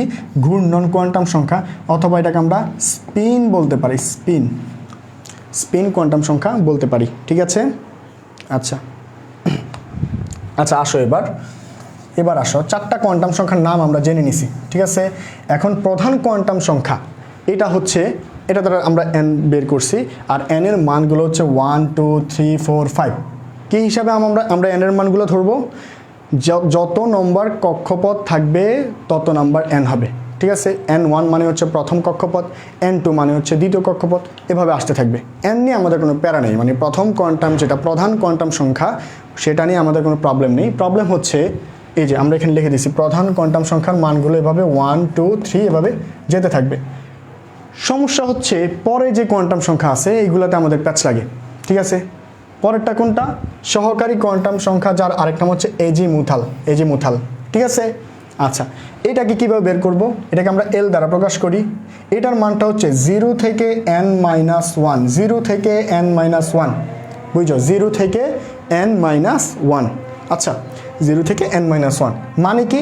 মানে হচ্ছে 0 সহ, 0 তো নিবাই, আর n এর যে মানগুলো আসবে সেখান থেকে 1 বাদ দিলে যা থাকে তা। একটু পরে আমরা ম্যাথ করে দেখাবো, সমস্যা নেই। আচ্ছা, এরপরে আসো আমাদের এম, চৌম্বকীয় কোয়ান্টাম সংখ্যা বা ম্যাগনেটিক কোয়ান্টাম নাম্বার। ঠিক আছে, সেখানে আসি আমরা। আচ্ছা, এটা হচ্ছে কি? এটা হচ্ছে -L থেকে L প্লাস L পর্যন্ত, -L থেকে +L পর্যন্ত। মানে কি? এম এর যে মানগুলো আসবে, বা এল এর যে মানগুলো আসবে, এল এর জন্য আমরা যে মানগুলো পাবো সেই মানগুলোর মাইনাস মান থেকে প্লাস মান পর্যন্ত। বুঝতে পারছি? আমরা ম্যাথ করলে এই জিনিসগুলো ক্লিয়ার হবে আরেকটু। ঠিক আছে, আচ্ছা এবার আসো লাস্টেরটা স্পিন কোয়ান্টাম সংখ্যা, বা এটাকে ঘূর্ণন কোয়ান্টাম সংখ্যা বলা হয়। ঠিক আছে, আচ্ছা এটা হচ্ছে গিয়ে কি? +12 অথবা -12। ঠিক আছে, এইগুলোর কাজ কি আমরা ম্যাথ করলে বুঝে যাব ইনশাল্লাহ। তার আগে কে কোনটা আবিষ্কার করছে, আবিষ্কারকের নামগুলো জেনে নিই। এগুলো মাঝে মধ্যে মেডিকেল অথবা ইউনিভার্সিটি যে পরীক্ষা, অ্যাডমিশন পরীক্ষা হয় না, ওগুলোতে চলে আসে। আচ্ছা দেখো, প্রধান কোয়ান্টাম সংখ্যা n, এটা বিজ্ঞানী বোর আবিষ্কার করছেন। ওই যে বিজ্ঞানী বোর কিন্তু কক্ষপথ আবিষ্কার করছে না, আমরা এতটুকু তো জানি, কক্ষপথ আবিষ্কার করছিল, এরপরে বর্ণালী আবিষ্কার করছিল। ঠিক আছে, হ্যাঁ, সো ওই জায়গা থেকেই কক্ষপথটাই হচ্ছে মূলত n সংখ্যক, কক্ষপথটাকেই মূলত n দ্বারা প্রকাশ করি আমরা। সো বিজ্ঞানী বোর হচ্ছে প্রধান কোয়ান্টাম সংখ্যা আবিষ্কার করছেন। ঠিক আছে, এরপরে আসো সহকারী কোয়ান্টাম সংখ্যা অথবা এল, এটা আবিষ্কার করছে হচ্ছে আমাদের বিজ্ঞানী সমারফিল্ড। এরপরে চৌম্বকীয় কোয়ান্টাম সংখ্যা, এটা আবিষ্কার করছে বিজ্ঞানী জি ম্যান। মনে আছে? আচ্ছা, মনে থাকা লাগবে না। চৌম্বক হচ্ছে ম্যাগনেটিকের সাথে ম্যান লাগাই দিবা, জি ম্যান হচ্ছে চৌম্বকীয় কোয়ান্টাম সংখ্যা আবিষ্কার করছে। এরপর হচ্ছে ঘূর্ণন কোয়ান্টাম সংখ্যা, এটা হচ্ছে উলেনবেক এবং কি গোল্ডস্মিথ। ঠিক আছে, নামগুলো দেখছো কত অদ্ভুত নাম। আচ্ছা, দুইজন বিজ্ঞানী মিলে এটা আবিষ্কার করছেন। আচ্ছা, এটা আমরা শিখে ফেলছি। বিজ্ঞানী চারজনের 5টা নাম টোটাল মুখস্থ করে ফেলবা। এরপরে আসা হচ্ছে আমরা এই সেটটা, এই কোয়ান্টাম সংখ্যাগুলোর কাজ কি, কোনটা কী কাজ করে। হ্যাঁ দেখো, এই যে আমরা একটা লোকেশনে যাবো এখন ইলেকট্রনকে খোঁজার জন্য। এখন এই চারজনে কে কিভাবে হেল্প করতে পারে আমাদেরকে ইলেকট্রনটাকে ধরার জন্য। হ্যাঁ, একজনে মারবে, একজনে বাঁধবে, এরকম না কিন্তু আবার। ঠিক আছে, আচ্ছা, ইলেকট্রনকে ধরে আবার ছেড়ে দেবো, সমস্যা নেই, মারামারি করার দরকার নেই, সে যতই অন্যায় করুক। আচ্ছা ঠিক আছে, এখন আসো প্রধান কোয়ান্টাম সংখ্যা এন এর কাজ কি। সে হচ্ছে প্রধান শক্তি স্তরের আকার সম্পর্কে ধারণা দেয়। ঠিক আছে, আকার সম্পর্কে, কক্ষপথ বা প্রধান শক্তি স্তরের আকার সম্পর্কে সে ধারণা দেয়। ঠিক আছে, এরপরে চলে আসো এল বা সহকারী কোয়ান্টাম সংখ্যা অথবা এজিমুথাল কোয়ান্টাম সংখ্যা। তার কাজ কি? সে হচ্ছে উপকক্ষপথের, যেই কক্ষপথে সে ঘুরতেছে তার আকৃতি, উপকক্ষপথের মধ্যে যেই কক্ষপথে সে ঘুরতেছে সেটা হচ্ছে তার আকৃতিটাকে সে আকৃতিটাকে আমাদের সামনে তুলে ধরে। ঠিক আছে, এখন উপকক্ষপথ, কক্ষপথ, এই জায়গাগুলোতে তোমাদের প্যাচ লাগে, তাই না? আচ্ছা, প্যাচ ভেঙে দিচ্ছি। মনে রাখবা, কক্ষপথ যেই কথা, শক্তি স্তর সেই কথা, অরবিট সেই কথা। বুঝছো? লিখে দিই এই জিনিসগুলা। কক্ষপথ,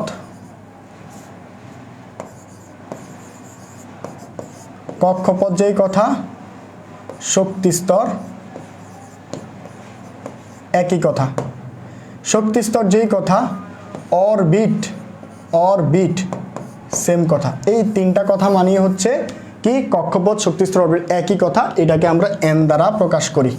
কে আবিষ্কার করছে? বিজ্ঞানী বোর। কাজ কি? প্রধান শক্তি স্তরের আকার সম্পর্কে অবগত করানো। ঠিক আছে, আচ্ছা, এরপরে আসো অরবিটাল বা উপশক্তি স্তর, উপকক্ষপথ বা উপশক্তি স্তর, এটাকে আমরা বলতে পারি হচ্ছে অরবিটাল। এটা নিয়ে কোনো যাতে প্যাচ না থাকে। ঠিক আছে, আচ্ছা, উপশক্তি স্তরটা হচ্ছে অরবিটাল। ওকে, তো উপশক্তি স্তরের কি আকৃতি সম্পর্কে ধারণা দেয় হচ্ছে আমাদের কি এল বা সহকারী কোয়ান্টাম সংখ্যা যে আছে সে। ঠিক আছে, আচ্ছা, এরপরে আসো চৌম্বকীয় কোয়ান্টাম সংখ্যা, ম্যাগনেটিক কোয়ান্টাম সংখ্যা। এটা আমাদেরকে কিভাবে সাহায্য করবে? এটা হচ্ছে উপকক্ষটি ত্রিমাত্রিকভাবে কী রূপে বিন্যস্ত হয়, ত্রিমাত্রিক বিন্যাসটাই সে আমাদেরকে দেখাবে। ঠিক আছে, হ্যাঁ, ত্রিমাত্রিক বিন্যাসটা সে আমাকে দেখাবে। আচ্ছা, এরপরে স্পিন যেটা আছে সে কি করবে? সে হচ্ছে ইলেকট্রনের ঘূর্ণনের প্রকৃতি সম্পর্কে সে যে যখন আমরা তাকে ধরতে যাব, সে কিন্তু বিভিন্ন অলিতে গলিতে দৌড়াবে। ঠিক আছে, তার কক্ষপথের মধ্যে দৌড়াবে। সো ওই ঘূর্ণনটা কেমন হবে সেই সম্পর্কে ধারণা দিবে হচ্ছে আমাদের তোমার হচ্ছে ঘূর্ণন বা স্পিন কোয়ান্টাম সংখ্যা। ঠিক আছে, তাহলে এই বক্সটা তোমরা মুখস্থ করে নিও। 4টা কোয়ান্টাম সংখ্যা কে কোনটা আবিষ্কার করছে আর কোনটার কাজ কি সেটা জানতে হবে আমাদের। আচ্ছা, এখন আমরা এই কোয়ান্টাম সংখ্যা নিয়ে যে ম্যাথগুলো আসে পরীক্ষায় আমরা ওটা নিয়ে আলোচনা করতে পারি। ঠিক আছে, আচ্ছা, ঠিক আছে, আমরা তাহলে ম্যাথে চলে যেতে পারি। আমাদের প্রথম ম্যাথ, আমরা যদি সব কিছু বুঝে আসি, একটু আগে যা বুঝালাম সব কিছু যদি বুঝে আসতে পারি, আমরা ম্যাথ শুরু করতে পারি। আমাদের প্রথম ম্যাথ কি বলছে দেখো তো। প্রথম ম্যাথ বলছে হচ্ছে যে তৃতীয় শক্তি স্তরের জন্য 4টি কোয়ান্টাম সংখ্যার বিন্যাস লিখো। এই কথাটাকেই আরেকবার বলতে পারো অন্যভাবে, তৃতীয় শক্তি স্তরের বাস্তব সিরিজ কোনটি।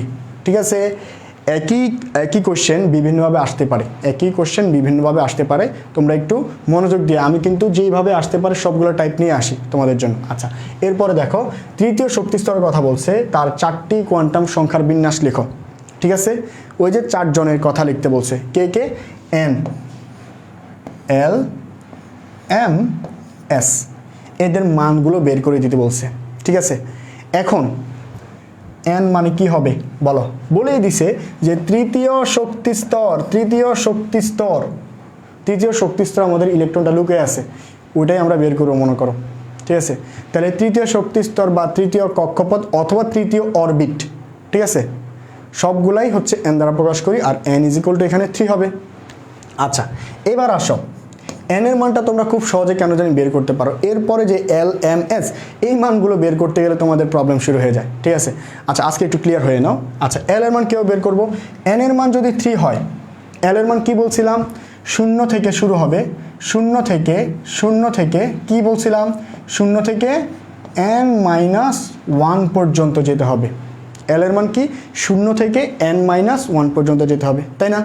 তাহলে আমরা 0 থেকে যেহেতু 0টাকে আগে নিয়ে ফেললাম, এরপরে n-1, n এর মান কত আছে 3, -1 করলে কত হবে 2, তাহলে 2 পর্যন্ত 2 নম্বর ঘর পর্যন্ত যাব। তাহলে 0-র পরে 2 নম্বর ঘরে যেতে হলে কাকে 1কে লিখতে হবে, এরপরে 2কে লিখতে হবে, তাই না? এটা হচ্ছে আমাদের এল এর মান, বুঝছো? আচ্ছা, সামনের ম্যাথও লাগবে এগুলা। এরপরে আসো, এরপর আমি বারবার শুধু এন লিখে ফেলে, এটা হবে এম। আচ্ছা, এম বা ম্যাগনেটিক বা চৌম্বকীয় কোয়ান্টাম সংখ্যার মান কি হবে? চৌম্বকীয় কোয়ান্টাম সংখ্যার মান বলে আসছিলাম যে -L থেকে +L পর্যন্ত যে মানগুলো হবে সবে হচ্ছে কার, চৌম্বকীয় কোয়ান্টাম সংখ্যার। তাহলে এখন তুমি একটা সংখ্যা রেখার চার্ট এঁকে ফেলো, এটা হচ্ছে আমাদের 0 আর এইদিকে আমাদের -L। আচ্ছা, আমাদের L এর মান 2 পর্যন্ত গেছে না, তাহলে আমরা -2 -1, আচ্ছা এরপরে বলছে +L পর্যন্ত, মাইনাস থেকে +L, এবার হচ্ছে 1, এরপরে হচ্ছে আমাদের 2, এই পর্যন্ত নিতে পারি না এই মানগুলো। দেখো এই মানগুলো আমরা নিয়ে ফেলতেছি, 0 +-1 +-2, এই সব মান এই লাইনের ভিতর চলে আসছে না? দেখো তো, প্লাস মাইনাস মানে কি, এই 1টা প্লাসেরও আছে মাইনাসেরও আছে, দেখো 1 কি প্লাসেরও আছে মাইনাসেরও আছে, +-2 মানে কি, এই 2টা প্লাসেরও আছে মাইনাসেরও আছে। ঠিক আছে, আচ্ছা, সো আমাদের এম এর মান কিন্তু আমরা পেয়ে গেছি, খুব সুন্দরভাবে। এখনো কোনো প্যারা লাগে না নাকি? দেখি এরপরটা কি প্যারা লাগবে কিনা। এস কিন্তু এখনো কোনো প্যারার কাজ হয়নি, এস এর প্যারার কাজ সামনে করব। এস এর মান ডিরেক্ট লিখে দিবা +-1/2। যখন কোশ্চেনটা এরকম সিধা সাদা থাকবে, কোশ্চেনটা একদম সহজ সরল থাকবে, এটা সব থেকে সহজ সরল কোশ্চেন, এই জন্য প্রথমে নিয়ে আসছি। এরকম সহজ সরল আকারে থাকলে তখন এস এর মান এরকম সহজ সরলভাবে +-1/2 বসে যাবে। ঠিক আছে, এই হচ্ছে আমাদের বাস্তব সিরিজ। কার জন্য? তৃতীয় শক্তি স্তরে যে ইলেকট্রনটা লুকায়িত ছিল তার বাস্তব সিরিজ, তাকে ধরার জন্য আমরা এগুলো ফলো করতে পারি। ঠিক আছে, আচ্ছা এতটুকু বুঝছি আমরা, আশা করি সবাই বুঝে গেছি। আচ্ছা, আমাদের লাইফ ঠিকমতো চলতেছে? আচ্ছা, এরপরে আসো, পরে যে ম্যাথটা আছে আরেকটু কঠিন ম্যাথে চলে যাই আমরা। হ্যাঁ, প্রথম ম্যাথটা তো খুব সহজ সরল ম্যাথ ছিল, তাই না? একটু কঠিন ম্যাথে চলে আসি, দেখি এই ম্যাথটা কি আমরা পারি কিনা। কি বলছে এখানে, যে সোডিয়ামের 4টি কোয়ান্টাম সংখ্যার বিন্যাস বের করো। সোডিয়ামের 4টি কোয়ান্টাম সংখ্যার বিন্যাস বের করতে বলছে আমাদেরকে, তাই না? একদম সহজ। ঠিক আছে, এখন যতই সহজ হোক না কেন, আমাদের একজনকে পেলেই আমাদের ম্যাথ কিন্তু হয়ে যায়। সে হচ্ছে এন এর ভ্যালু পেলে আমরা এনের ভ্যালুটা যদি পেয়ে যাই, বা কোশ্চেনে খুব সুন্দরভাবে যে একটু আগে যেটা করলাম খুব সহজভাবে বলা থাকলে আমরা LMS সুন্দরভাবে বের করতে পারি। কিন্তু দেখো তো এখানে এন এর কোনো মান বলছে? সোডিয়ামের 4টি কোয়ান্টাম, এখানে কিন্তু আবার চতুর্থ কক্ষপথ বলে নেই, বলছে 4টি কোয়ান্টাম সংখ্যা। ঠিক আছে, ওটা কিন্তু আবার চতুর্থ কক্ষপথ ধরো না, ঠিক আছে, এই বোকামি করো না। সোডিয়ামের 4টি কোয়ান্টাম সংখ্যার বিন্যাস করো, অথবা সোডিয়ামের বাস্তব সিরিজটা কমপ্লিট করো। ঠিক আছে, এই কথাটা বলতে পারি। আচ্ছা, আমরা চলো এখন সোডিয়ামের যেহেতু কোয়ান্টাম সংখ্যা বের করব, সোডিয়ামের ইলেকট্রন বিন্যাসটা লিখে ফেলি আমরা বুদ্ধি করে। সোডিয়ামের পারমাণবিক সংখ্যা হচ্ছে 11। এখন ইলেকট্রন বিন্যাস করে ফেলো, 2s2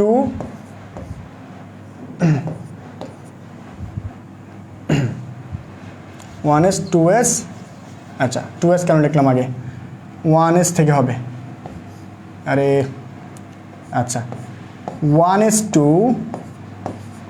2s2 2p6 11টা ইলেকট্রন হয়েছে, হয় নয় 10টা হয়েছে, এরপর হবে 3s1।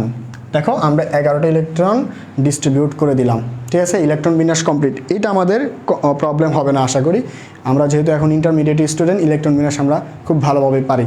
আচ্ছা এখন কথা হচ্ছে সোডিয়ামের 4টি কোয়ান্টাম সংখ্যার সেট বের করতে বলছে, ঠিক আছে। আচ্ছা এখন আসো আমরা n এর মানটা বের করবো এখান থেকে, ঠিক আছে। n এর মান তো আমাদেরকে ডিরেক্টলি বলে নাই, তাহলে n এর মানটা কি হবে আমাদের? মনে রাখবা যেই পরমাণু যত সর্বোচ্চ কক্ষপথে যেতে পারে, সর্বোচ্চ যেই কক্ষপথে যেতে পারে সেটাই হবে তার n এর মান। তাহলে এখন দেখো তো আমাদের সোডিয়াম সর্বোচ্চ কোন কক্ষপথে গিয়ে পৌঁছাইছিল? 1 নাম্বার কি সর্বোচ্চ? না। এরপরে 2 আছে? না। 3 আছে। তার মানে সোডিয়াম সর্বোচ্চ কক্ষপথ কোন কক্ষপথে গিয়ে পৌঁছাইছে? 3 নাম্বার কক্ষপথে। এটাই হবে আমাদের n এর মান। সো n এর মান হবে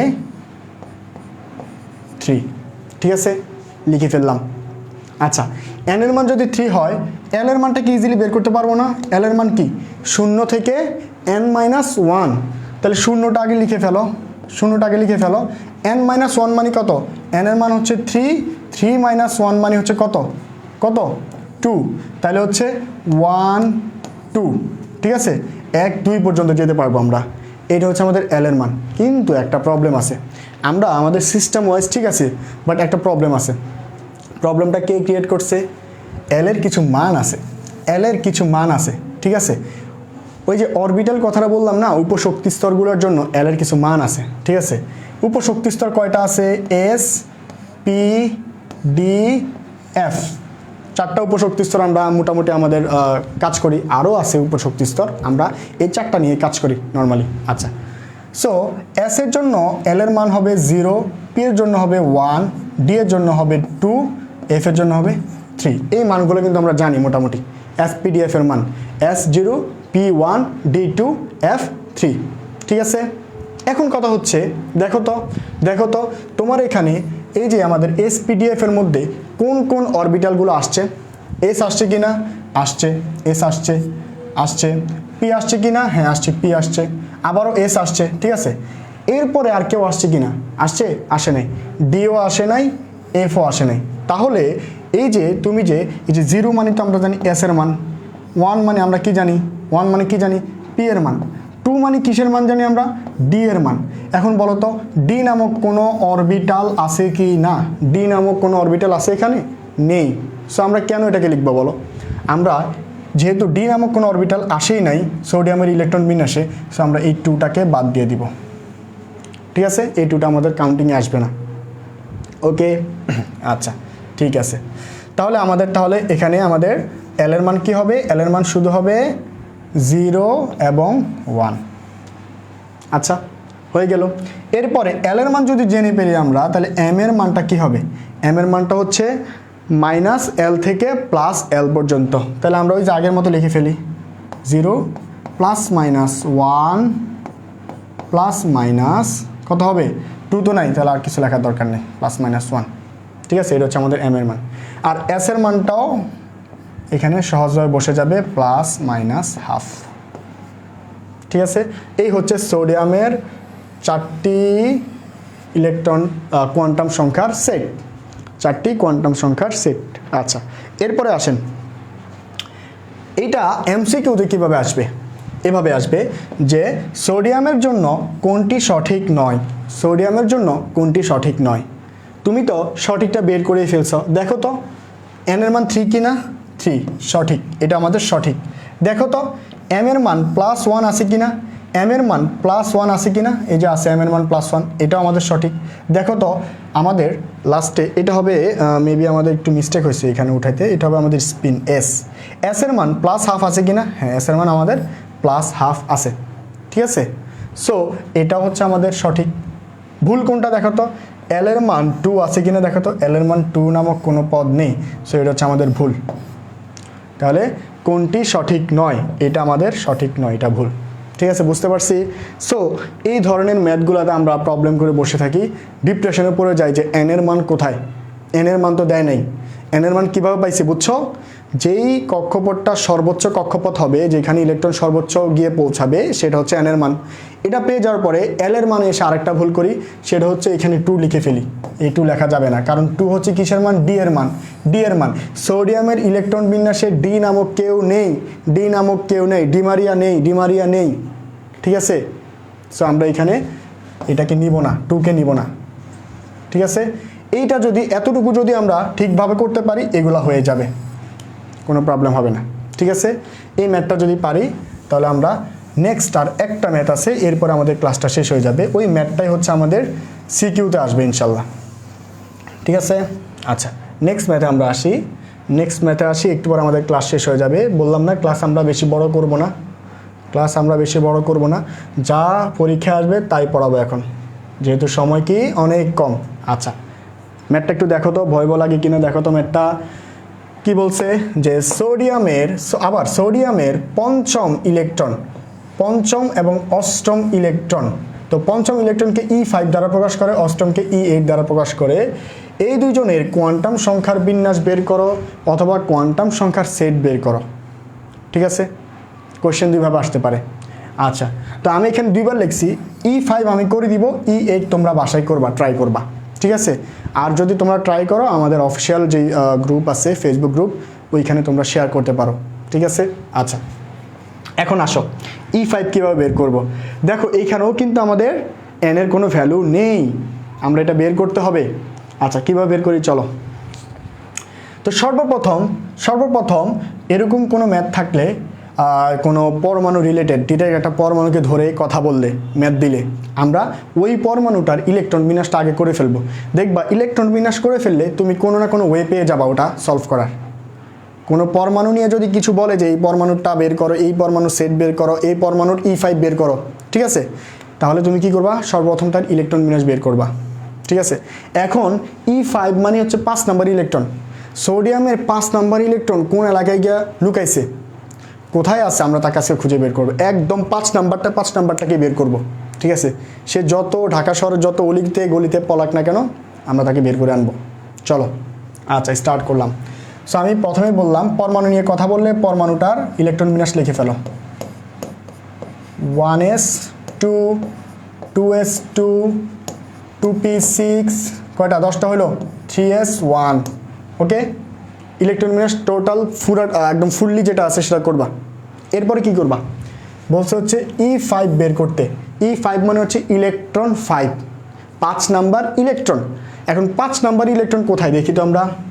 1 নাম্বার ইলেকট্রন আর 2 নাম্বার ইলেকট্রন এখানে আছে, 3 4 এখানে আছে, এরপরে কি 3 4 এখানে আছে, এরপরে কি 5 6 7 8 এইগুলোর ভিতরে আছে, 7 8 9 10 পর্যন্ত এটার ভিতরে আছে। তাহলে 5 থেকে 10 নাম্বার যে ইলেকট্রনগুলো আছে ওরা এখানে লুকায় আছে, ঠিক আছে।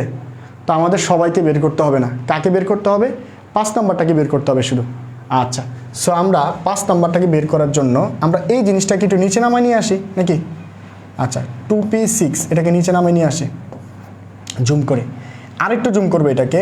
দেখো এই 2p6কে আমরা একটু জুম করি। এখন জুম করলে কি দেখা যাবে? 2p6 এর ভিতরে কি দেখা যাবে? এরকম একটা বক্স দেখা যাবে। আচ্ছা, এই বক্সগুলোর নাম দিই আমরা। একটা হচ্ছে 2px, 2py, 2pz, তিনটা বক্সের তিনটা নাম। কিন্তু আমরা কাকে খুঁজতেছি? E5কে খুঁজতেছি, E5কে খুঁজতেছি, বুঝছো? কিন্তু একটু মনোযোগ দাও, এটাই শেষ ম্যাথ আমাদের। আচ্ছা, এখন ইলেকট্রন পিতে আছে টোটাল কয়টা? 6টা। আছে কয়টা? 6টা। তো আমাদের হুন্ডের নিয়ম যেটা মনে আছে তো, তিনটা নিয়ম। একটা হচ্ছে কি পলির বর্জন নিয়ম, একটা হচ্ছে কি আউফবাউ নিয়ম, একটা হচ্ছে হুন্ডের নিয়ম, ঠিক আছে। আচ্ছা, এখন কথা হচ্ছে তিনটা নিয়ম কিন্তু আসে মাঝে মধ্যে। যেমন আউফবাউ নিয়মটা কি? হ্যাঁ, আউফবাউ নিয়ম হচ্ছে ইলেকট্রন সবসময় নিম্ন কক্ষপথ থেকে উচ্চ কক্ষপথে চলে যায়, আউফবাউ নিয়ম। আচ্ছা, আমি পুরোটা লিখলাম না, তোমরা এটা লিখে নাও আমার মুখ থেকে শুনে। আউফবাউ নিয়ম হচ্ছে ইলেকট্রন কি সর্বনিম্ন যে কক্ষপথ আছে ওটাকে ফিল আপ করে তারপর উচ্চ কক্ষপথে যায়। যেমন একটা কোশ্চেন আসে না, 3D আগে হবে নাকি 4S আগে হবে, তাই না? এই কোশ্চেনটা তো হয়। সো আমরা এটা হচ্ছে আমাদের আউফবাউয়ের নীতি, ঠিক আছে। এরপরে আসতে পারে হচ্ছে পলির বর্জন নীতি। পলির বর্জন নীতি কি, আমরা অলরেডি ওটা নিয়ে কাজ করতেছি। পলির বর্জন নীতির সাথে কোয়ান্টাম সংখ্যার একটা রিলেশন আছে। কিভাবে জানো? কোয়ান্টাম সংখ্যা 4টা না? বিজ্ঞানী পলি বলে গেছেন যে এই 4টা কোয়ান্টাম সংখ্যা 2টা ইলেকট্রনের জন্য কখনো সেম হবে না, তাদের কোনো না কোনো মানে ইম্যাচিউর থাকবে, অমিল থাকবে। হ্যাঁ, তাহলে আমাদেরকে খ নাম্বারে আসতে পারে যে পলির বর্জন নিয়মের সাথে কোয়ান্টাম সেটের সম্পর্ক কি সম্পর্ক, বা বিজ্ঞানী পলি কোয়ান্টাম সেট নিয়ে কী বলে গেছেন। তিনি এটাই বলছেন যে 2টা ইলেকট্রন একই সোডিয়ামের, ধরো এখানে সোডিয়ামের আমরা এই যে এই 2টা ইলেকট্রন ধরো, প্রথম যে 2টা ইলেকট্রন আছে এই 2টা ইলেকট্রনের কোয়ান্টাম সেটের মান সবগুলো সেম হবে না, ভিন্ন ভিন্ন মান থাকবে, ঠিক আছে। এটা হচ্ছে আমাদের কোয়ান্টাম সেট নিয়ে বিজ্ঞানী পলি বলে গেছেন। আচ্ছা, এটা ছিল হচ্ছে আমাদের কি পলির বর্জন নিয়ম। আচ্ছা, বিজ্ঞানী পলি, এটা ছিল আউফবাউ। আর বিজ্ঞানী হুন্ড কি বলছেন? হুন্ডের নিয়ম, হুন্ডা না কিন্তু, হুন্ডের নিয়ম, ঠিক আছে, হুন্ড। সে বলছে হচ্ছে ইলেকট্রনগুলো সর্বাধিক বিজোড় অবস্থায় তাদের কক্ষপথগুলো অরবিটালগুলোর ভিতরে ঢুকবে, সর্বাধিক বিজোড় অবস্থায়। তাহলে কিভাবে ঢুকবে? আমরা এই হুন্ডের নিয়মটাকে এখন ব্যবহার করব। দেখো তো কিভাবে। এই যে 2p6, আমরা একটু বেশি ডিপে চলে গেছি না, আবার আমাদের পড়ায় ফিরে আসছি। দেখো 2p6-এ ছিলাম। 2p6 6টা ইলেকট্রন আছে, 6টা ইলেকট্রনকে জুম করে তারা কিভাবে এটার ভিতরে থাকে, p6-এর ভিতরে থাকে। 2p6-এর ভিতরে 6জন কিভাবে থাকে আমরা একটু জুম করে দেখতেছি, ঠিক আছে, জুম করে দেখতেছি আমরা। আচ্ছা, 6জনকে বিজ্ঞানী হুন্ড বলছে 6টা ইলেকট্রন, প্রথম ঘরে একটাকে দিবা, পরের ঘরে একটাকে দিবা, পরের ঘরে একটাকে দিবা। কয়টা দিলাম? 3টা দিলাম। আরও কয়টা আছে? আরও 3টা বাকি। পরের 3টাকে 4 নাম্বারটা, 5 নাম্বারটা, 6 নাম্বারটা, এরকম করে যাবে। পরের 3টাকে 1 2 এরপর 3 4 5 এরকম করে যাবে, ঠিক আছে। আচ্ছা, এই হচ্ছে আমাদের বিজ্ঞানী হুন্ডের নিয়ম। সে বলছে সর্বাধিক বিজোড় অবস্থায় থাকতে হবে। সর্বাধিক কি? বিজোড় অবস্থায় থাকতে হবে। আচ্ছা, সর্বাধিক বিজোড় অবস্থায় মানে কি? প্রথমে একমুখী স্পিনগুলো, একমুখী দিকে ইলেকট্রনগুলো ঢুকবে। এটা যদি কমপ্লিট হওয়ার পরে ইলেকট্রন হাতে থাকে তাহলে বাকিগুলোকে বিপরীত স্পিনে আমরা দিয়ে দিব, ঠিক আছে। আচ্ছা, এখন আসো আমাদের 5 নাম্বার ইলেকট্রনকে আমরা খুঁজতেছি এতক্ষণ ধরে, তাই না? আচ্ছা, 5 নাম্বার ইলেকট্রন খুঁজতেছি। এখানে একটু আমরা মুছে দিই। আচ্ছা, 5 নাম্বার ইলেকট্রনকে খুঁজতেছি আমরা। তাহলে আমরা এখানে হচ্ছে 1 2 চলে গেল, এখানে 3 4 চলে গেল। দেখো তো p অরবিটালের মধ্যে, 2p অরবিটালের মধ্যে প্রথম যেই ঢুকবে সেই 5 নম্বর ইলেকট্রন হবে, তাই না? 1 2 3 4, এই যে 1 থেকে 4 তো এখানে চলে গেল। এরপরে 5 নাম্বারটা কিন্তু একদম প্রথমটা, 5 নাম্বারটা যেটা আসবে সেটা কিন্তু এখানে 2p অরবিটালের প্রথম যে ইলেকট্রনটা সেটা হবে 5 নাম্বার ইলেকট্রন। দেখো তো 2p অরবিটালকে তো আমরা জুম করছি এখানে। 2p অরবিটালের কোন ইলেকট্রনটা? এই যে ইলেকট্রনটা, এই যে একদম প্রথমে যে ঢুকছে এই ইলেকট্রনটা হচ্ছে আমাদের 5 নাম্বার ইলেকট্রন। তার মানে 2p অরবিটালের জন্য এটা কত নাম্বার ইলেকট্রন? 1 নাম্বার ইলেকট্রন না? 1 নাম্বার ইলেকট্রন না এটা? দেখো তো এই যে 1 number, 2 number, 3 number, 4 number, 5 number, 6 number, এটা কার জন্য? 2p অরবিটালের জন্য, ঠিক আছে। ওকে, সো 1 নাম্বার ইলেকট্রনের এই বক্সটার নাম ছিল হচ্ছে কি 2px। হ্যাঁ, আচ্ছা, এটাকে আমরা সাইডে লিখি, আমাদের কাজ আছে এটা নিয়ে। দেখো এটাকে আমরা সাইডে লিখি এখন। আচ্ছা, এই বক্সের নাম কি ছিল? 2px। আর ইলেকট্রন নাম্বার কত ছিল? 1 নাম্বার, 1 নাম্বার ইলেকট্রন। এই যে এই জিনিসটা যখন পেয়ে যাবা না, তোমার আর কিছুই লাগবে না, এখান থেকে আমরা ম্যাথ করে ফেলবো এখন, ঠিক আছে। আমরা শুধুমাত্র পঞ্চম যে ইলেকট্রনটা, এটাই হচ্ছে আমাদের E5তম ইলেকট্রন। E5 ইলেকট্রনটা 2p অরবিটালের প্রথম ইলেকট্রন, এই জন্য আমরা এখানে 1 লিখছি, ঠিক আছে। আচ্ছা, এখন আমরা এই জায়গাটা যখন পেয়ে গেছি একদম ইজিলি কাজগুলো করে ফেলবো। চলো, প্রথমে যে সংখ্যাটা থাকবে সেটাই হচ্ছে আমাদের প্রধান কোয়ান্টাম সংখ্যা n এর মান 2 পেয়ে গেলাম, n = 2। p অরবিটালের জন্য l এর মান কত মনে আছে? SPDF পড়ে আসছিলাম, SPDF। s এর মান 0 পি এর মান 1, ডি এর মান 2, এফ এর মান 3। তাহলে পি এর মান কত হবে? এল এর জন্য পি এর মান হবে 1।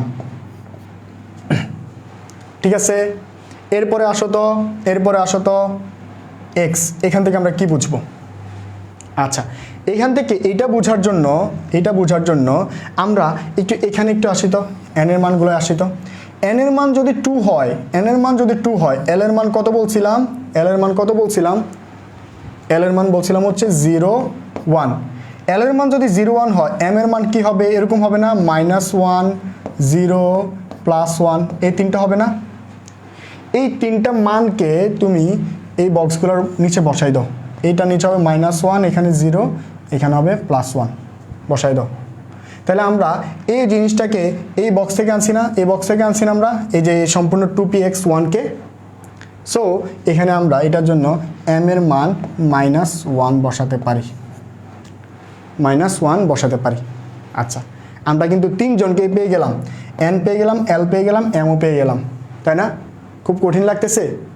হ্যাঁ, আসলে এগুলো এত একটা কঠিন না, কিন্তু হচ্ছে আমরা বোঝার সময় অনেক কিছু গরমিল করে ফেলি, এটা হচ্ছে সমস্যা। আচ্ছা দেখো, এখন কি করতে হবে? এখন হচ্ছে কি আমাদের স্পিন যেটা সেটা বের করতে হবে। এই যে 1 থেকে আমরা স্পিনটাকে বের করব। স্পিনটাকে কোথায় বের করব? 1 থেকে। কিভাবে? আসো, স্পিন সংখ্যাটা হচ্ছে এইগুলাকে স্পিন বলা হয়, এগুলাকে স্পিন বলা হয়। এই যে একটা স্পিন, এই যে একটা স্পিন, এই যে একটা স্পিন, এই যে একটা স্পিন।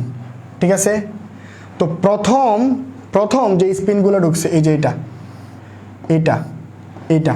ঠিক আছে, প্রথম স্পিনের যে ডিরেকশনটা সেটা হবে +12। এর পরবর্তীতে যে স্পিনগুলো উল্টা দিকে যাবে, উল্টা মানে হচ্ছে মাইনাস, উল্টা বা বিপরীত মানে হচ্ছে মাইনাস, বিপরীত দিকে যারা বসবে তারা হবে মাইনাস। তার মানে বিপরীত দিকে এইগুলোর জন্য হবে মাইনাস, আর আমাদেরটা হচ্ছে এইটা। আমরা একটু বেশি হিজিগিজি হয়ে গেছে, তাই না? সব মুছে যাচ্ছে। আচ্ছা,